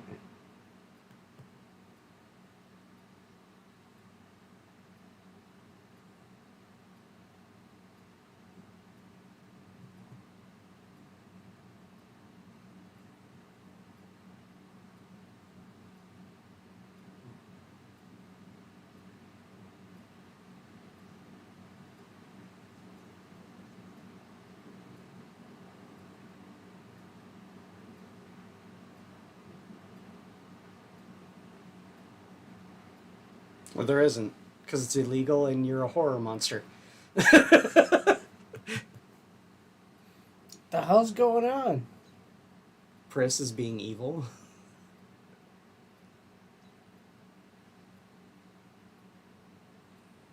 Sebastian is a very sweet and innocent person. Yes, he does not deserve the fate that befalls him. The evil that's ostensibly good is Tyrell. Because he's just trying to run a company.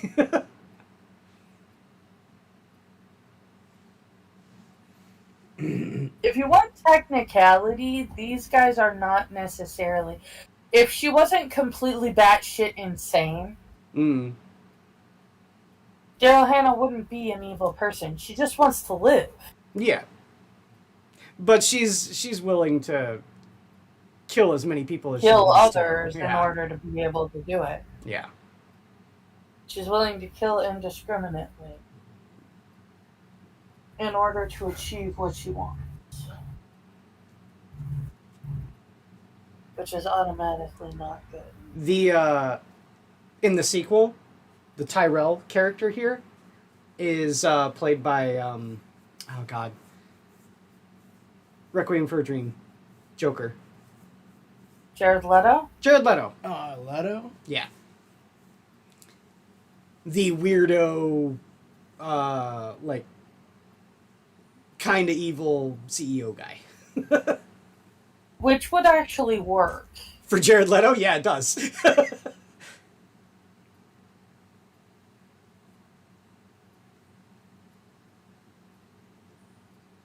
he not getting his medication or whatever?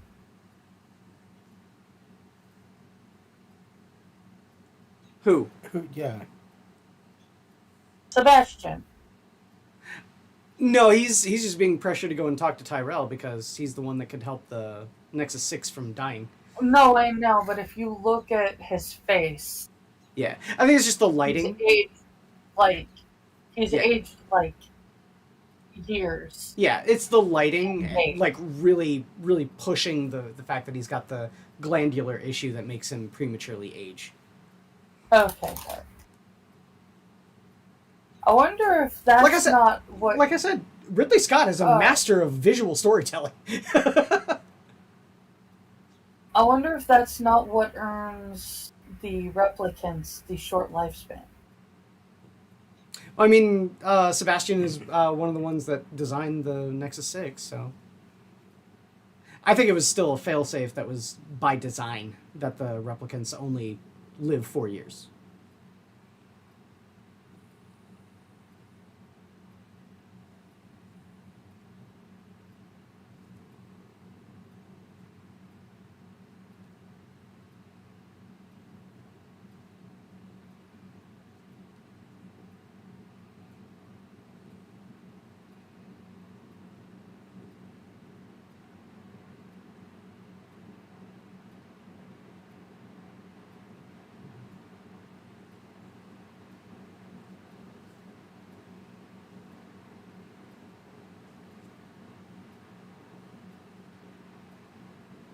That's so cool. Just the red on the pupil.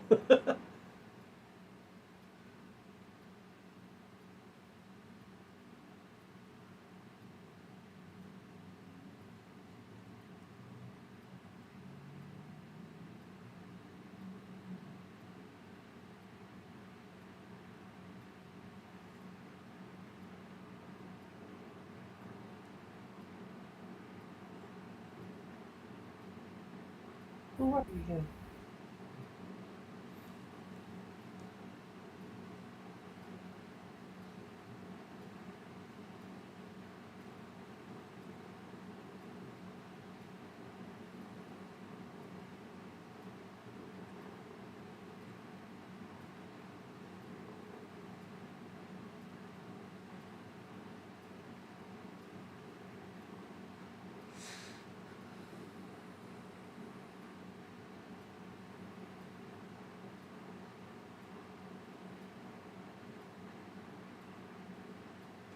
Have you heard of something called viral theory? Like when it comes to stuff like um,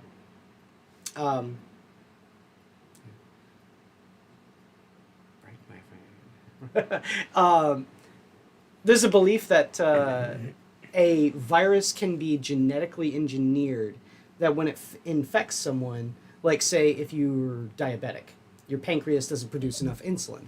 If you're infected with this genetically engineered virus, it infects your pancreas and therefore produces insulin that you would normally lack via the fact that you have diabetes. It's weird. Like it's like a positive virus. There are positive viruses in existence naturally. Well, there's the major thing that a lot of people talk about when it comes to those kinds of things being a thing in the human, biology is the beneficial flora and fauna that lives within your gut. But I don't think that there's any viruses that are that way. Because viruses, by their nature, gouging his eyes out. You didn't give me the answer you want, so I'm gonna poke my fingers through your eyeballs. You didn't answer quickly.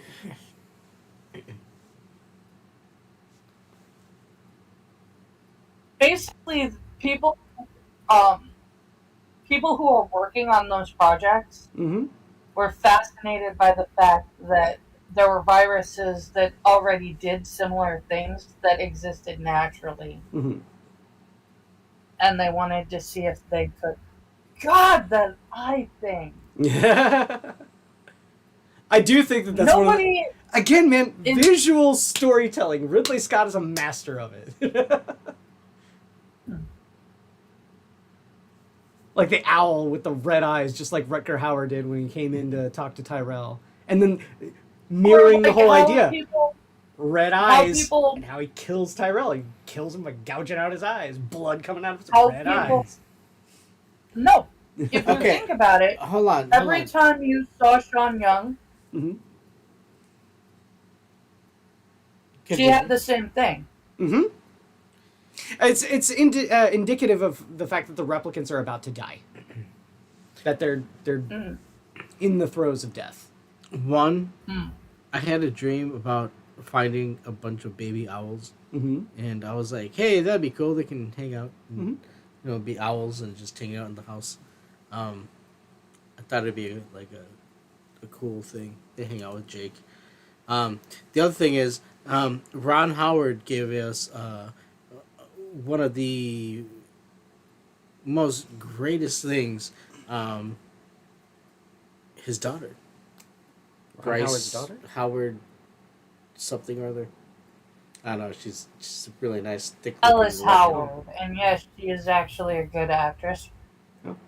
I don't know. I don't think I've ever seen I know her. that isn't what you like about her, but she is a good actress. Oh. See, Angela knows what I'm talking about. She's a BahneWeh. BahneWeh? Oh, Bonnie.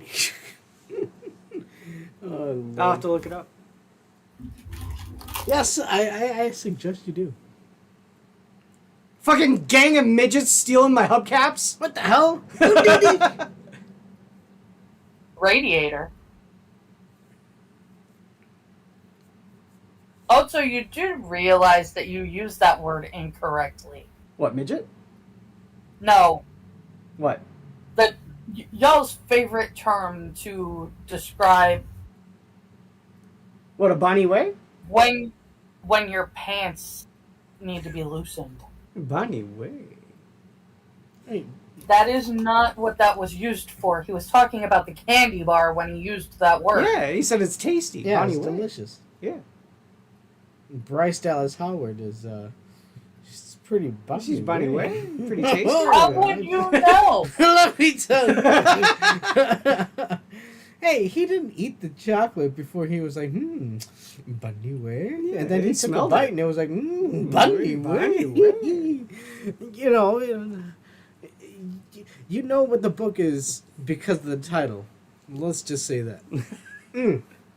Well, I mean, if the title is good, Oh, then Lord have mercy. you'll probably like the contents. So I think, and especially if it's a thick book. Oh, ooh, a thick red-headed binded book. Oh, I mean, we're sitting here talking BahneWeh. about like Ron Howard's daughter. What am I? You got Daryl Hannah as Right. Prince right here. You know, I'm just saying. Bryce Dallas Howard is not in any way thick anywhere. Are you? What are you I'm gonna have to fucking look- nuts? I'm gonna have to look. This. You're fucking crazy. Where's my phone? Bryce Dallas. They had to Photoshop her to get her less thick. She's swollen. Lord have mercy, she's swollen. Jurassic Park has me gotten. Oh, not Jurassic Park, Jurassic World. Oh yeah, Right? Jurassic World.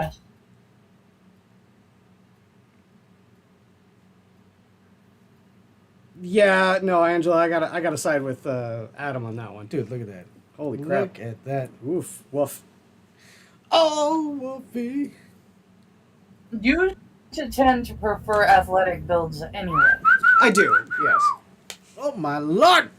Oh, about to have a heart attack. I saw that image. You're gonna like this part here, Adam. Uh-oh. The fight with Pris. I say Is she this a wasn't specialty pretty. gun? I said she wasn't thick, and she's not. Well, Angela, we'll have to agree to disagree. I think she's tres leches. In fact, she's so bony, I'm surprised her face is that round. Well, her face is pretty angular. I would agree with that. It really Spider-Man. depends on which pictures and how she has her hair done, actually. Mm. When she was in Spider-Man as Gwen Stacy, she was kind of slender, but something happened and she plumped up. I don't know. Spider-Man. Look, you don't question miracles. Okay? I want a replica of Rick Deckard's gun. I was gonna really say, do. is this a gun that you can find a replica of? You can. Not functional. But No. yes. I think they actually did make a functional version of it at some point, but it's, This is creepy. It is. I love this guy. This character. But I could not go into his domain because it's terrifying. Yes, it is.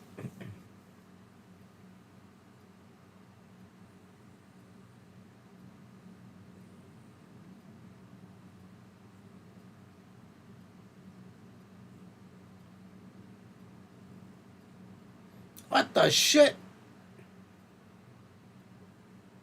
I mean, I think I could be okay with dying like that to a woman a little bit more attractive than Daryl Hannah, but what is it? The spirit is willing, but the flesh He's is. spongy and bruised. Like his nose right now.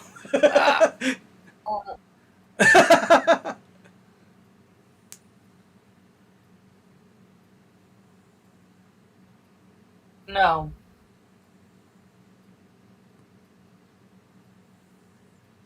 Blah. All this says to me is, tell me you wanted a gymnast. I mean, I do. I know you do. I think it's a mercy killing at this point here, Rick. Double tap.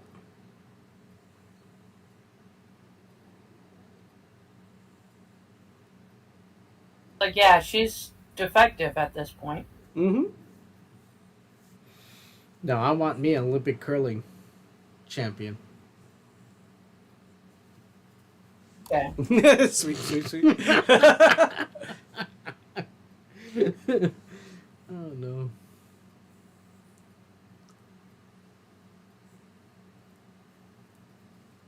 Yeah, see, dude, okay, wait, hold on. I'm going to pull up an image. Just keep this image of Roy here. Rucker Howard. Resident Evil.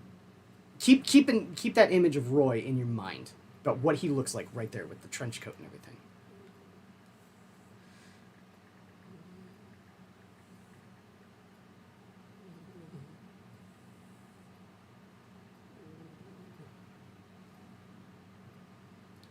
Tell me it wasn't formative. That's what agents in the game Syndicate look like. Are you serious? Yeah. Yeah, that's him. I'm just saying, man. Which, by the way, Syndicate did get a first-person shooter remake. And it was really, really good. I loved that game. Whoa. Can't play it anymore. Not on PC. What was it on? Just PC? Origin. Oh. I have it for the Xbox 360 as well. So. Maybe kissing dead people or people that are going to die. Yep. Yeah, why do you kiss her? Because he's that close to death. It's the kiss of death.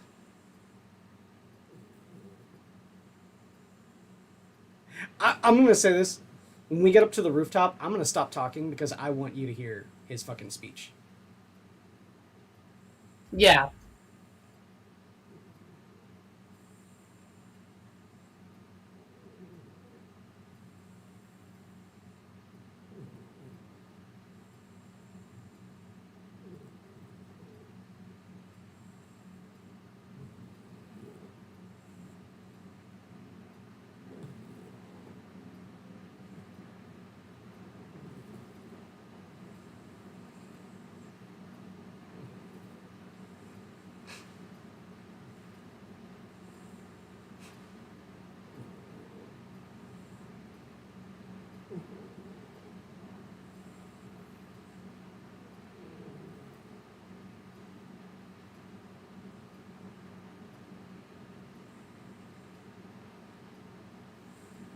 What the fuck?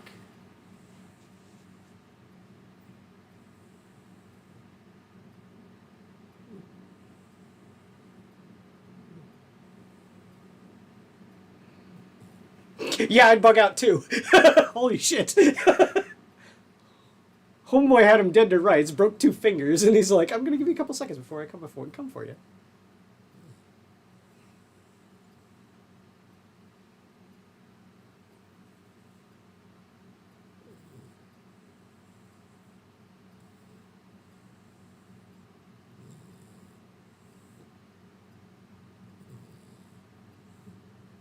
Have to suck. To essentially spend your entire life in absolute terror.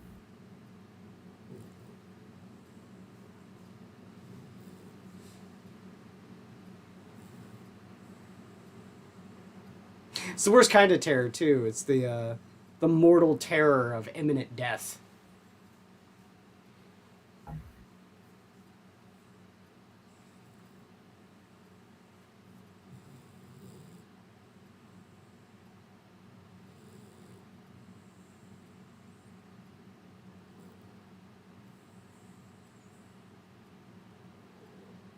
Ha ha ha ha.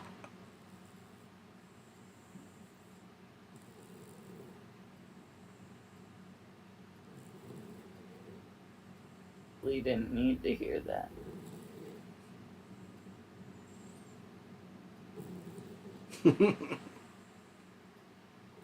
Though I am loving the wolf howl going on. Mm-hmm. He's getting really close to saying, "Get off my plane."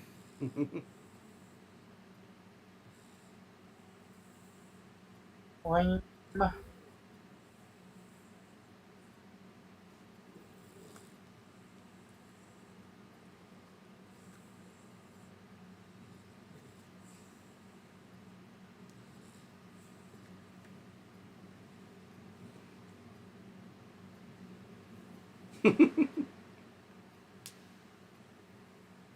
Good there, bud.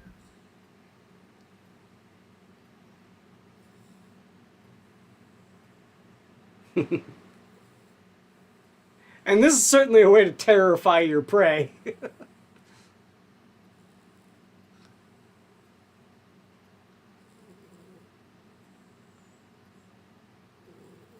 I mean, where the hell is he going? He's just trying to get away from him, man. A lunatic Far running away around. from him as possible.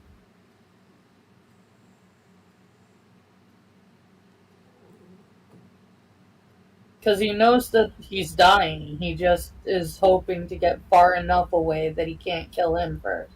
Mm-hmm. And now he's trying to bend his broken fingers back into place. I was going to say, plus he's also trying to reset his hands.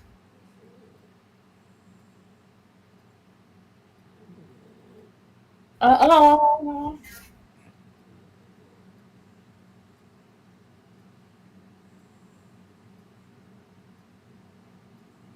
What the shit is Understand going on? why that.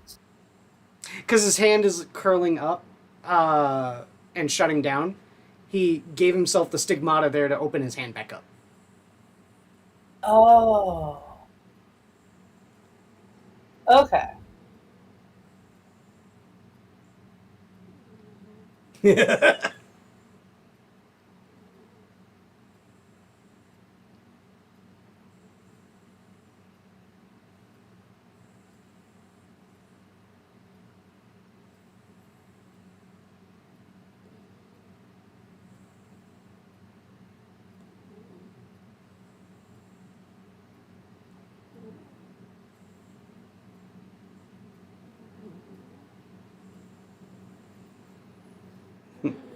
Fight for your life like I do every day.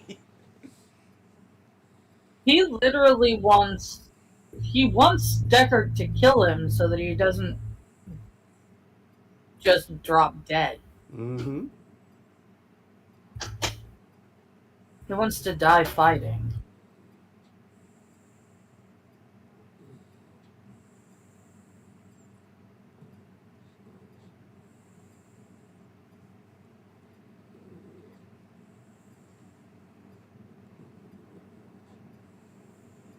Like I said, if they weren't just batshit insane, they'd be actually really.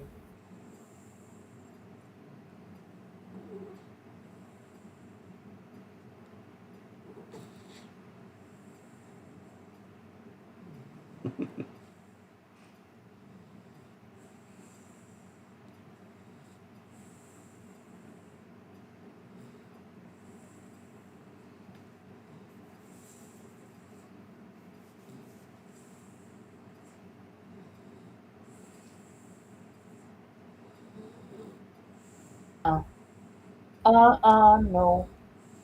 And I'm not even afraid of heights like my mom.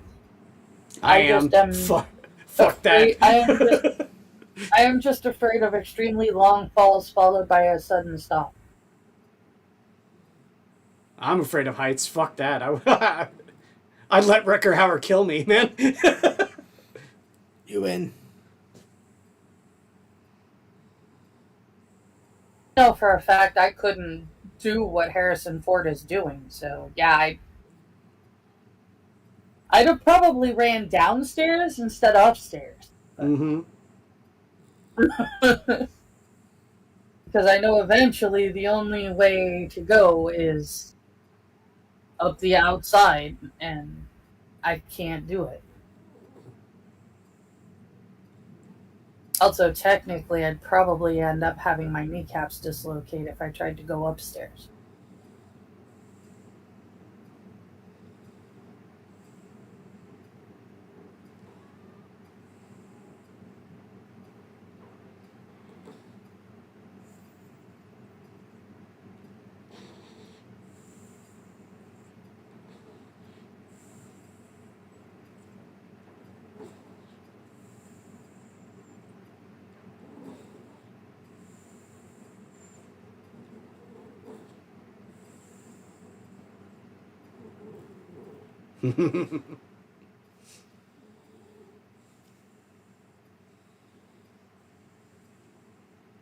Oof.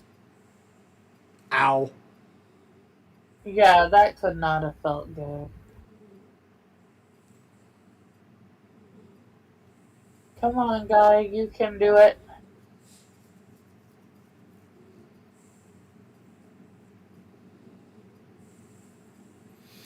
Slime beneath me. Slime above.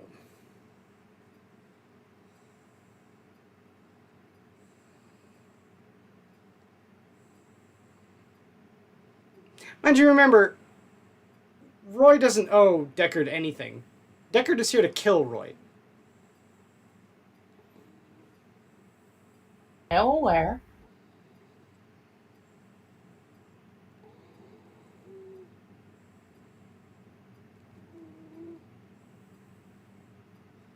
Here we go.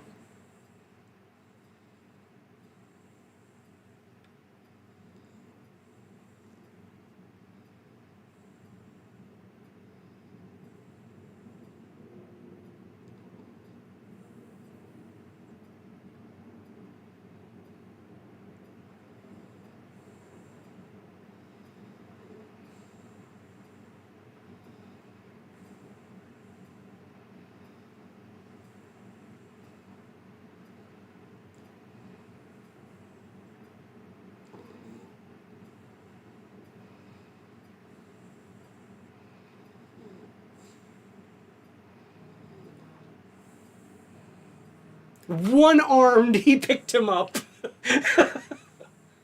Well, that's the point of what a replicant is. Mm-hmm. A human could not have done that.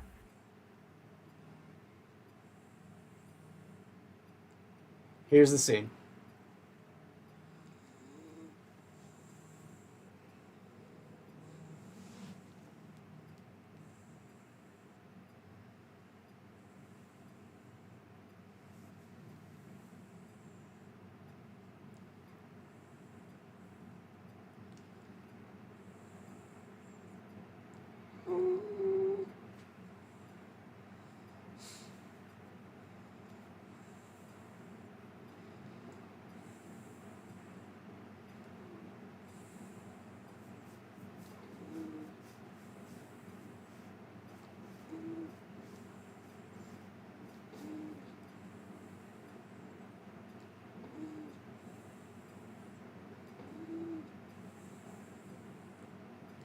Tears in the rain.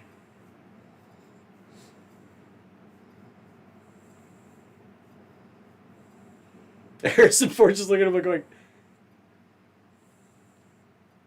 I just had literally this entire movie stolen from me in 6 lines.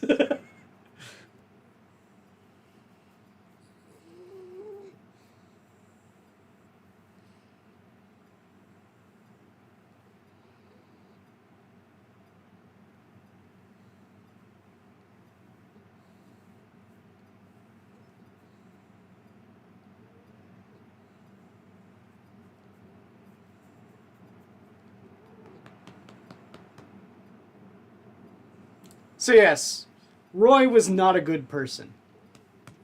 But I think that he was redeemed at the end by saving Rick Deckard. And his position is understandable by the end of it.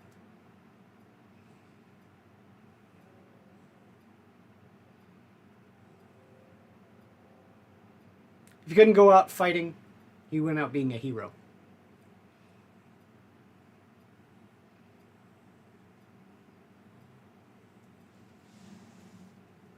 If you can hear the incredibly annoying bass going on outside, I apologize. No, we can't. It's fine. Oh god, this guy's sitting there. You know, you're wanted in the last Starfighter fleet.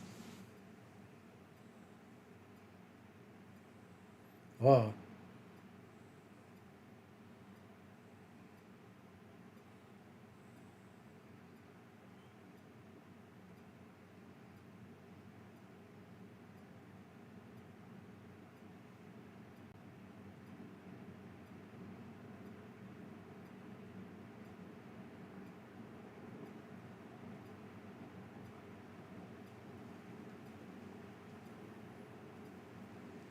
You dead, Rachel?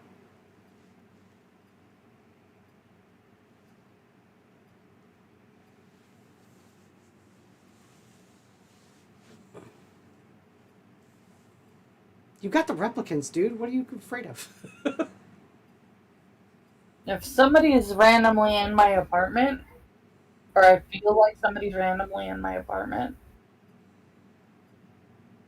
or this isn't his apartment.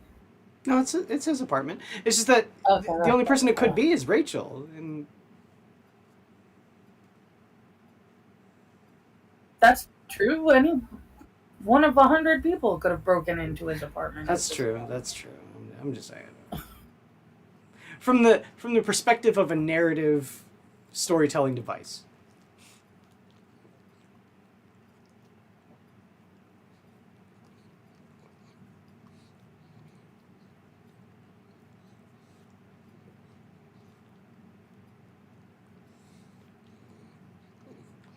So the original theatrical ending was when he said, it's too bad she won't live, is Harrison Ford and Rachel driving off into the woods together and all happy ending.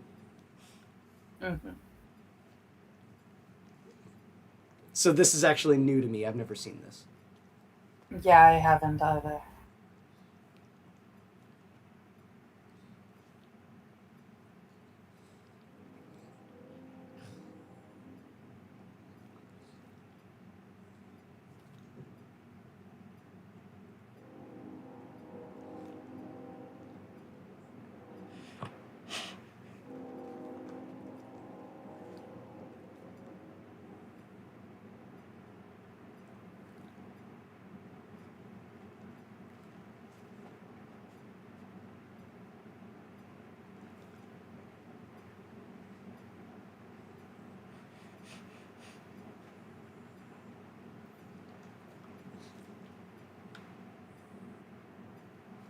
So if this is how the movie was supposed to end, this makes the sequel much more understandable now.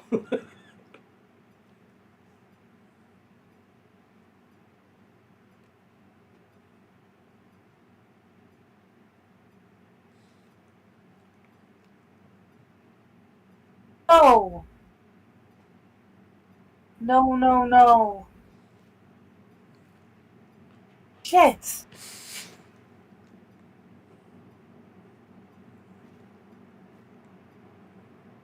Damn it.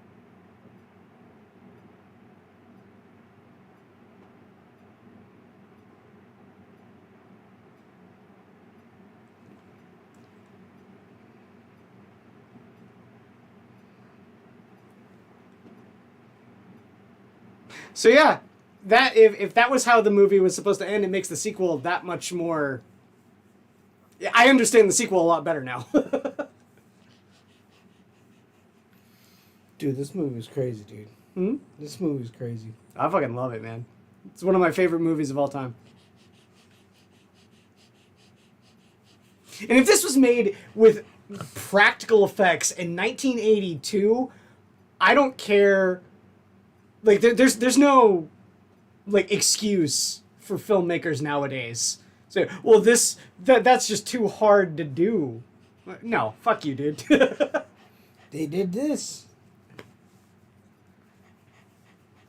Plus, That means that he had gone to his apartment before he went and found him Yup. at the scene of Rutger Hauer's death, and he still let her live for as long as Mm-hmm. she will be able to. There's a whole thing in the sequel about whether or not Ryan Gosling's character is the child of a human and a replicant. What? Yeah. Which is interesting. That's an interesting concept. Yep.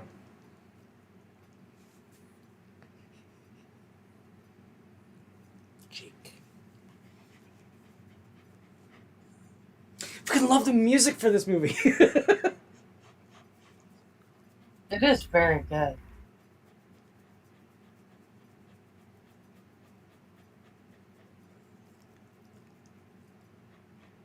What's crazy is nowadays a lot of this would be the same thing, but it'd be a lot of drums.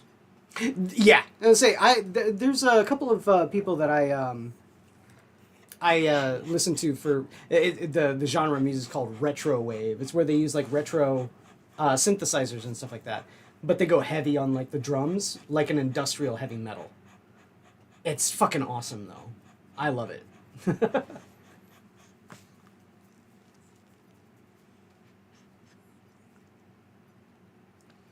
Jakey, Jakey, Jakey, Jakey. Flip flop. A flip flop. Sorry about that, Jake. I think you have awoken the beast. Oh no. I heard. Yeah, I know. I didn't get as far as being able to see Batista yet, but I do know he was in the sequel. He's like right in the beginning. Oh, wait. Okay, then I guess I did see him and I don't remember. He's the replicant that Ryan Gosling fights like right in the beginning. That's right. Yeah. Okay. I do remember. I'm very bad. It's really cool. I watched it the same week that I saw Dune 2. Oh, okay. And so it kind of got lost in the shuffle. Gotcha. Like, I couldn't remember if I was I definitely need to watch it again from the beginning. It's very, very good. It's very much like this in that it's incredibly slow burn, but in my opinion, absolutely worth it. Like I said, it was going very slowly, but it was feeding you little treats along the way. Mm-hmm. Like one of my favorite. And I can totally do slow movies as long as they're feeding They're progressing. Story element. Yeah. Yeah, exactly. Yeah, the one thing for me that immediately jumps out as a memory for the sequel was there's a bit where Ryan Gosling is going through and looking at memories of other replicants and then drawing these conclusions about his own memories, thinking he's different. They're not implanted memories, and so on and so forth. And then it's a slow burn to the realization. It's really, really good. It's really, really good. They were or not. Well, that's the thing. Who knows? Who knows if he's a replicant or not? Is that where the No, I name think comes that was from? kind of the point in both of these. Well, is that where the meme comes from? Where Ryan Gosling is looking at the image, and then he's giving like a smirk. Well, the big one from the sequel is the Ryan Gosling reaction image of him just going, Yeah. "God damn it!" You know that one. You realize the audience can't see you. Yeah, I know. Jake took my seat. Yeah, I agree, Jake. Yeah. Jake. All right. So that was Blade Runner. I still do like this movie. What about you, Adam? What's your feelings on Blade Runner? I don't know. That was an interesting movie. Like, I'm kind of wondering if the remake with Ryan Gosling. It's not a remake, remember? It's Not A a sequel. remake. Okay. Sorry, Jake. It's not a But maybe that showcase the cyberpunk a little bit more, because this just looked like a fucking detective movie. Well, a detective movie with the cyberpunk aesthetic, the whole neon lights, and because like I said, okay, so the way I've described Yeah, it there's is a lot that of we Asian. are currently living in the cyberpunk future. I'm just gonna come right out and say it. We are living in this cyberpunk future. We don't have the flying cars, true. We don't have the consumer grade cybernetics, true. But I walked into a Walgreens the other day, and I walked up to the drink area, right? You know those like the areas like convenience stores and Walgreens where they've got like the wall cooler and they have like all of the drinks in the rack there and everything. Well, at Walgreens they have TV screens in front of the glass doors. And all of them are like playing these like massive ad that goes across all of the TV screens, across all of the doors. And when you approach one, it has a sensor in front of it that senses when someone is standing in front of that door. And it immediately switches off the advertisement to show the contents of the cooler and their prices so you can know before you even open the door what's inside and where it is, oriented within it, okay? You couple that futuristic thing with when I went up to the front to pay for it, there was a little squat cooler. You know, like one of those ones that's only about like half size. Yeah, Pepsi or Coca-Cola cooler, right? Mm-hmm. With a strip light on the inside that was broken out and flashing. So we are living in the cyberpunk future. We just don't realize it. The time is now. Yeah. Shit. I remember I approached that. I'm like, dude, this is cyberpunk as fuck. What the hell? One thing I bring up is like, okay, so there's a cyberpunk role playing game called Shadowrun. Basically, think it's like Dungeons and Dragons mixed with cyberpunk. You know, you got elves, dwarves, magic, and all that other kind of shit. You know, from D&D mixed with consumer grade cybernetics. You plug your brain into a computer onto the internet. It's called the Matrix and shit like that. It came before the movies. But all of that, right? And one of the things in that setting is called a cred stick. It's where it's this like pen shaped sort of thing, and you put it into a slot when you pay for things, and it directly accesses your bank account and removes the funds when you pay for it. Dude, we're living in that right now. It's called my fucking debit card. Shit, yeah. It's just because it's made like a card instead of a little pen. We're living in the cyberpunk future. We are there. We are there. We're in the dystopian cyberpunk future, Jake. Yes, we are. My brother says Blade Runner basically created cyberpunk, so it doesn't look like it because it influenced everything that came after that and expanded. I mean, I would say that even that, it still does look cyberpunk. Looks cyberpunk as fuck. I mean, if it influenced it, you know. Yeah. Well, Jake, you're cyberpunk as fuck too, aren't you? Yeah, you've got a little chip embedded in your skin, like right down here, that if you ever get lost, I can locate you. He has a chip. Yeah, he's chipped. Jake, you're chipped? He's cyberpunk as fuck. He's a cyber mutt. Dude, that means nobody can steal him. Nobody can steal him. I can go and get his ass back. And I'm armed to the teeth. You're getting Jake back. Getting Jake back. In Minecraft. No, in real life. If anyone steals Jake, I'll fucking kill you. Get on, Jake. Jake is a good boy. He deserves to be with me. Right. I thought the movie was pretty good. It was fun to see Harrison Ford. Young Harrison Ford. Young Harrison Ford. In a different role. I was kind of disappointed that he didn't tell somebody to go off his plane. Get off my plane. But, you know, he's also Red Hulk, so There is hope. No, there's not. Marvel's been dead for a long time. Forgotten that Joanna Cassidy was in it. Who? Joanna Cassidy. She played the stripper with the red hair. Yeah. When we saw her titties. Oh, we saw her boobs? Yeah. Oh, okay. Cassidy. Yeah, Pris is the weird Joanna. who is the one that was acting like a mannequin. And that was Daryl Hannah. A mannequin that had been highly trained in gymnastics. Mm-hmm. Yeah, she reminded me of Aki from Street Fighter. Yeah, a little bit. Oh my god, Mm-hmm. you're absolutely right. Mm-hmm. Which is blonde hair instead of black. Hold on, the fact that Oh no, Aki Which is is white. why she creeps me out. the fact that Aki Angela has already different hair knows depending who on I'm talking about is kind where. of like Well, she's seen you and Terry play Street Fighter for so long. So. yeah, well, that's true.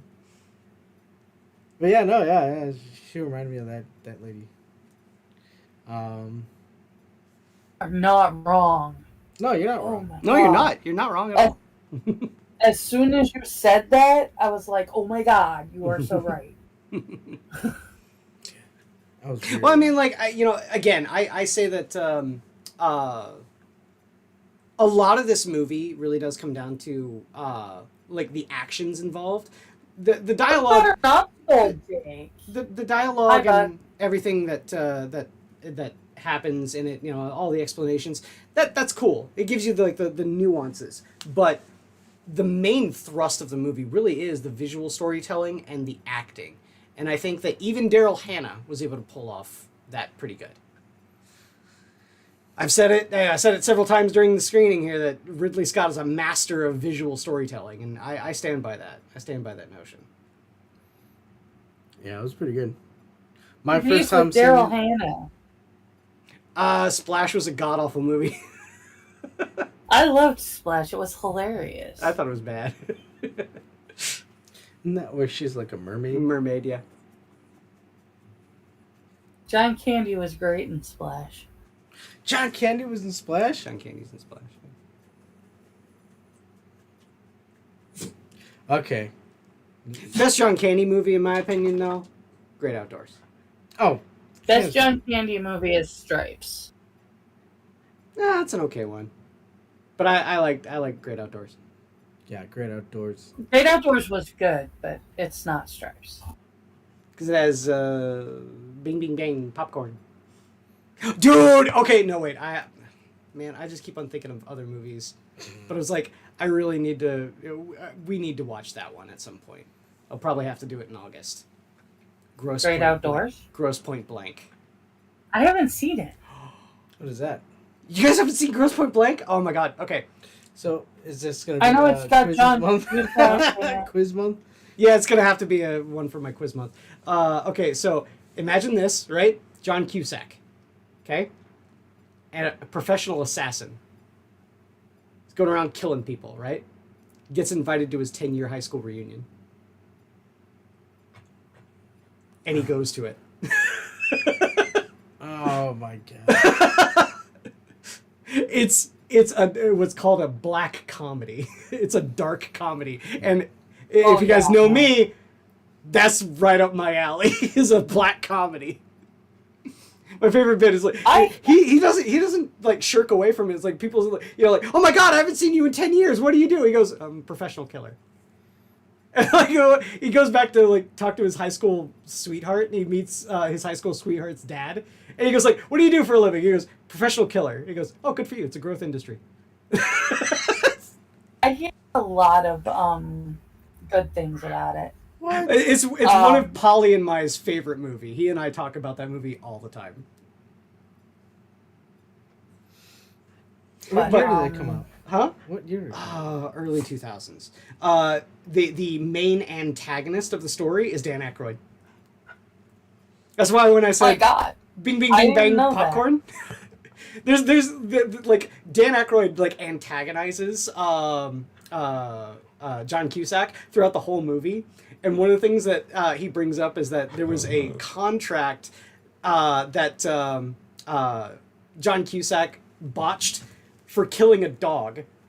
His dog's name was Boudreaux, and what it was that these people wanted him to kill it so that he'd start like an international incident, because it's like some like rich person like leader country their dog, and so like he refused to do it because the dog is acting on natural instinct, and then someone came and snuck away the job from him by blowing the dog up.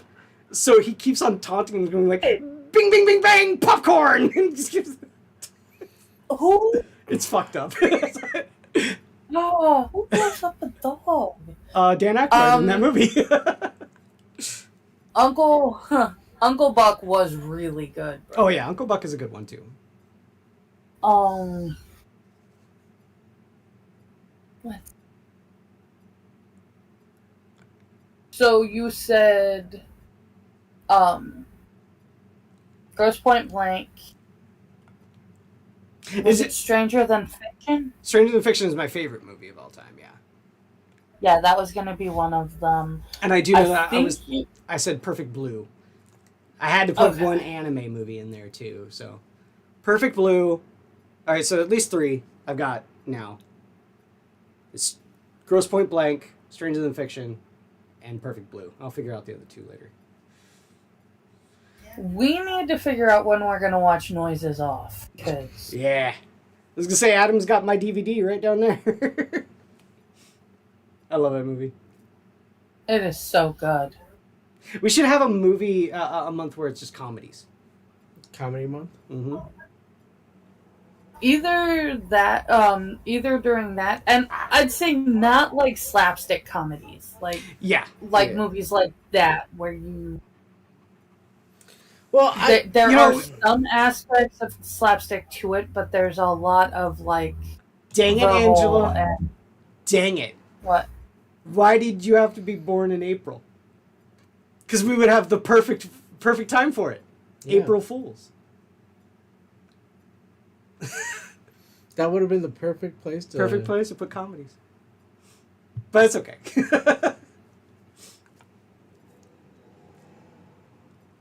Damn it, Angela, you ruined everything. I'm sorry, I'm an April Fool. No, you didn't ruin nothing. Yeah, I know. I'm just joking around. We'll figure it out. We'll have a comedy. We'll have a comedy month. Yeah, we'll find some out.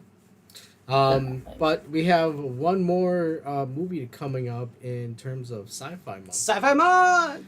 And that is the beloved Starship Troopers. So there's the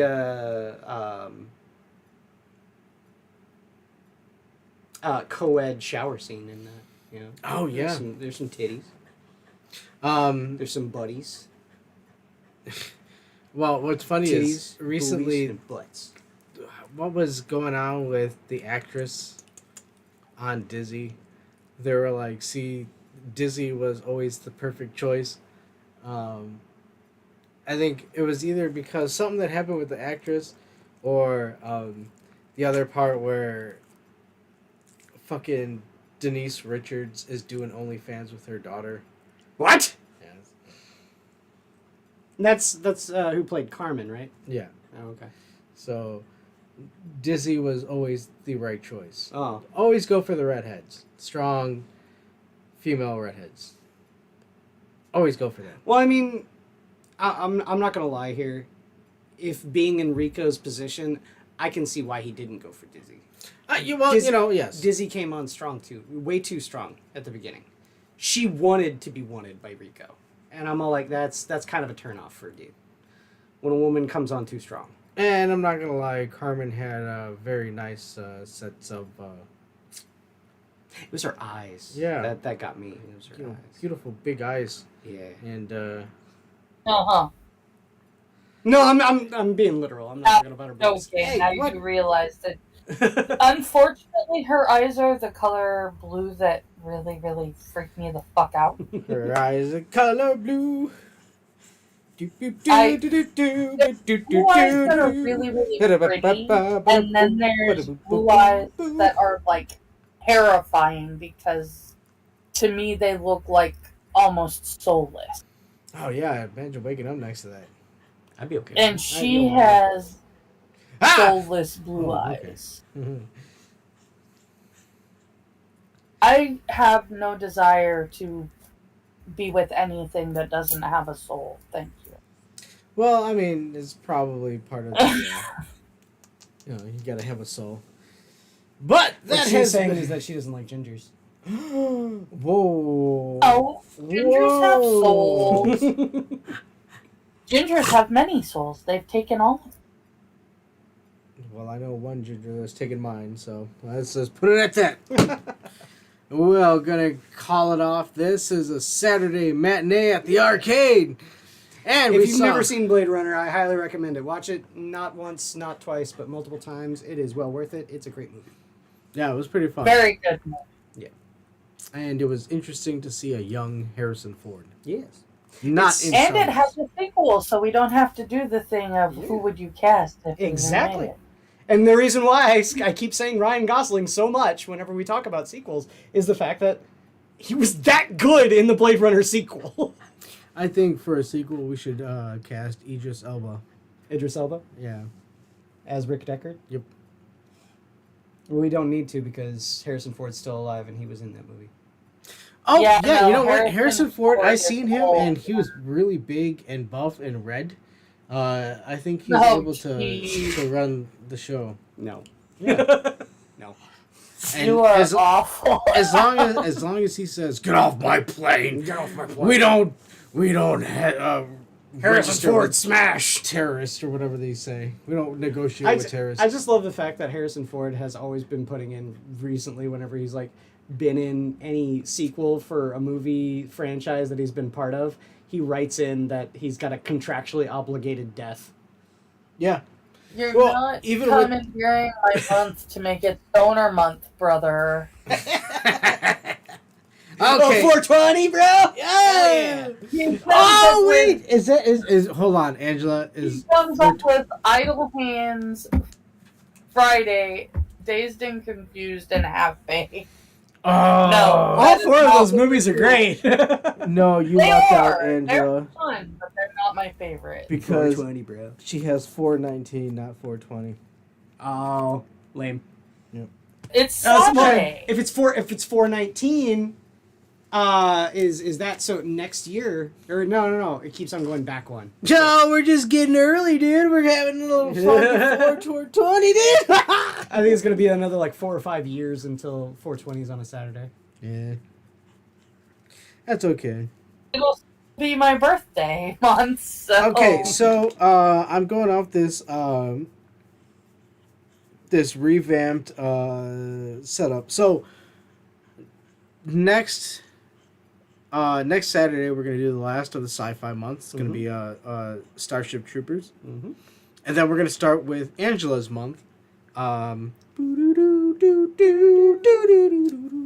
With Newsies, right? Yeah, we're starting off with Newsies with Christian Bale. Oh. Yeah. Opened it up, 1990. saying seize the days. Open the gates and seize the day. Thank you. Don't be afraid and not be afraid. I know the song. I saw Newsies. You clearly do not. 1992, Christian Bale and David Moscow with Bill Pullman as I our forgot man Bill Pullman Jenkins. is in that. Bill Pullman. He's gonna give you a good speech because this is our Independence Day. Not the schlock that they made for Broadway. No one can take us. No one can make us take our rights away. No mother Were you and in Newsies too, or father. is it just Joseph? Oh, okay, no, I was only... Okay, you know what? Hear how the song actually goes. Look, I remember the song. I like musicals. And yes, just... I hate to say it, but Joseph Oh, God. hit that bit My of me. brother, my brother is warning you. Holy shit, she sings through the whole thing. Oh, yeah, no, I'm going to sing through the whole fucking song. You have no idea. You know what? I'm gonna be the odd man out on this one. Boom, boom, boom, boom, boom, boom. Because it breaks up nice. You know what, Angela? You don't know what you fucking... you don't know what you've awoken. Let them fight. So it means that I have to do a musical for August? Do I have to put a musical? There better be a fucking musical. I can do a musical. And on Javert. If you like musicals or a musical that is one of your favorite movies, then you do that musical for your. I do like musicals, yeah. If My you month, do I'm gonna not have like- fucking I'm hoping somebody likes musicals and wants to do Repo because I've never seen it. I was saying And I really would like to see that. my problem is that like one of the ones that I know that has musicals in it, like musical numbers in it. I'm not sure if I can find other than if I were to go and get my DVD. Because What is it? it's 1944, called Meet the People. I was gonna say springtime for Hitler. I don't No, know. no. Springtime. I tried to find that and I couldn't find it. Yeah, I have a DVD of it, but it's like trying to find if I were to try and find a Yo-Ho and a bottle of rum copy, probably not going to be able to. I'll try and find it though. Well, you could always check, like, during the week and see if you can find it. If we're gonna include one musical on our month, I'm having Prince of Egypt as one. Hell yes! Oh, Prince of I Egypt is a love that great movie. That one's also Don Bluth in it. No, Prince of Egypt? I thought it was. DreamWorks, but not Don. Oh, DreamWorks. Okay, But that is a good movie. that's a great movie. And you'll be see. This is the problem with having movies like this, and I'm not gonna lie. I'm probably gonna sing through Newsies too. Okay. So just giving you a heads up as we're still streaming. Yes, I probably any musical that I'm familiar with. A good chance I'm gonna sing through. I'm the gonna song. try and make as little "I'm not wearing hockey pads" jokes in it as I'm not wearing hockey possible. pads. Oh, You distribute the know what you newspapers, but we're different. the Because I Christian don't Bale thing. It took me a minute to figure out what the hell you were talking about. Where did you But get I those get it. newspapers from? I'm not wearing hockey pads, Jake. I'm not wearing hockey pads. Jake doesn't like. My brother asked, "Is Pink Floyd's The Wall a musical?" I would say yes. It's a rock 'Cause opera. that was bad. I don't know because that's like saying like Yellow Submarine is a musical. It is. That's music. We can watch Sgt. Pepper's Lonely Hearts Club Band. Oh, that's even worse. Don't. That's Peter Frampton and the Bee Gees doing Beatles songs. Okay. If we're gonna do Beatles things, then I get my dissertation to show how Paul is dead, and let me explain why. Paul McCartney's dead? Yep. Of course he is. Yeah. Batman even investigated it. Batman knew it. Yeah. He told you. On the cover Yeah. of the Batman masking. Masking. I need my spinach. What the hell's the magic? It's what Popeye sweets. Oh, jeez. Okay, so that. Stop. Next week we're gonna do Starship Troopers, and then the week after that is Angela's month. Angela's Month! Angela's month. And you know what? I'm gonna cut a little bit of the ending for Taxi because the theme song is called Angela's Theme. So that is gonna be every time we go Angela's month.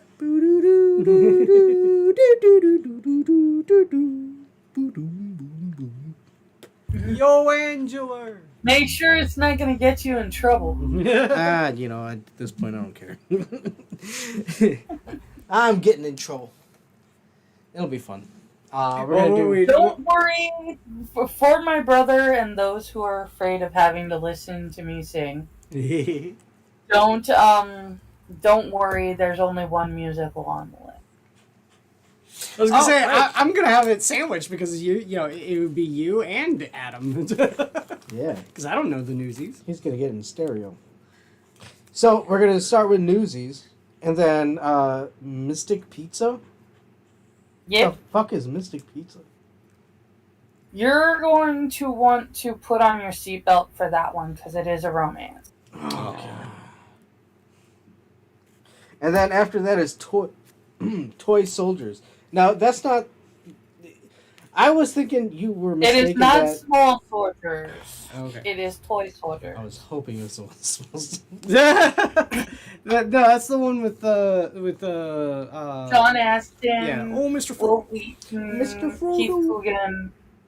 where they fight terrorists. Samwise Gamgee. Yeah. Yeah. Also has the old guy that is Indiana Jones's friend in the Indiana Jones movies. The Asian guy? The old guy. The Solo? old white dude. Oh. No, not John Rhys Davies. Oh. The The old old- British guy. Oh, the old white guy, the British guy. Oh, the pen is mightier than the sword guy. Yeah. Okay. Ah, yes, Indy. I'm always just happen to be there at the right The time. pen is mightier than the sword. And then, of course, last but not least, Secret of Nim, which I will That's a agree, great movie. great fucking movie. Yeah. It is actually my all-time favorite movie. And again, it goes. And it happens to be on the movie that we're doing on my birthday. Hey. Oh, nice. Well, it goes with. I was having a conversation on a ride home Mhm. about AI art, and I was like, you know what? I would 100% value more a drawing from Don Bluth than an AI depiction of a Don Bluth On Don style. Bluth, yeah, style, yeah, Like- absolutely. Because it just feels soulless. Yeah. Like an AI drawing, like even utilizing the breadth of Don Bluth's work as like algorithm fodder. Inspiration. Yeah, Mhm. no, it just would feel soulless compared to something actually produced by Don Bluth. Yeah. Having him actually draw you something Yeah. worth way more. And that's Yeah. how you can tell the difference between that and AR. Mhm. But that goes to saying, I hope everybody enjoyed Blade Runner with Harrison Ford, Yeah. who, Rucker Hauer. He stole Shot the movie first. from it. yeah, Well, he did, a lot of times. Yeah. Han shot first. I don't care what anybody says.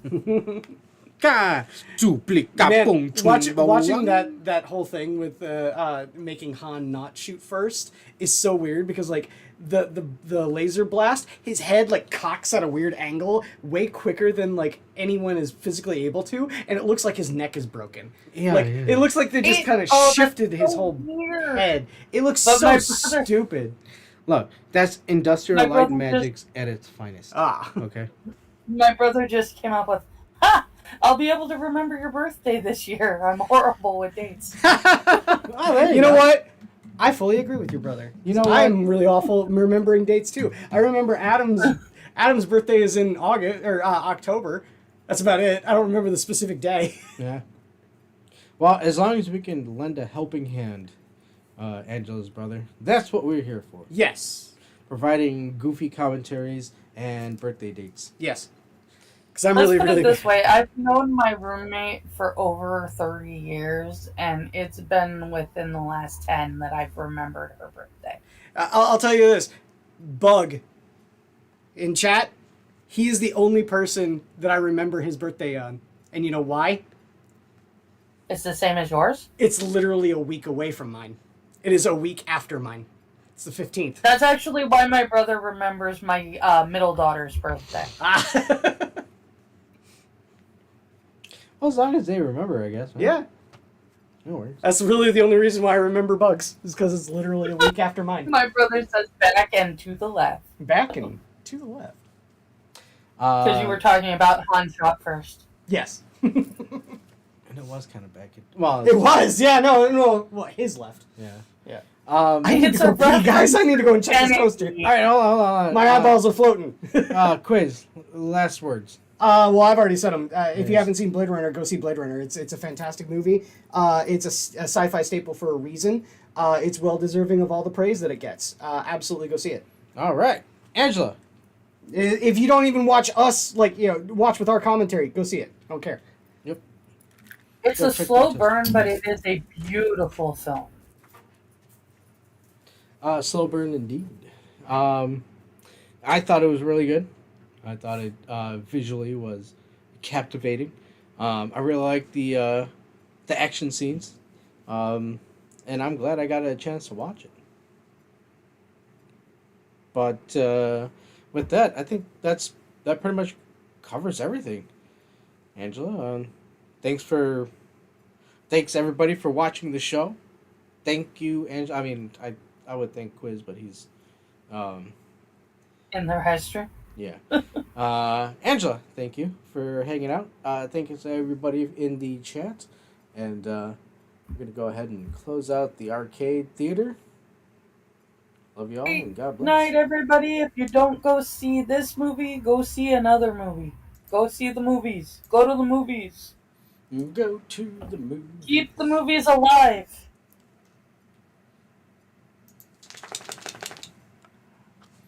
Yes. My brother points out that the real reason he remembers that my middle daughter's birthday is because he was actually really sick at the time. He had strep throat really badly. Oh. And people kept calling to ask how I was doing. He didn't realize that nobody was home because they were all in the hospital waiting for me to have a baby. Yeah, I mean that might cause an issue, right?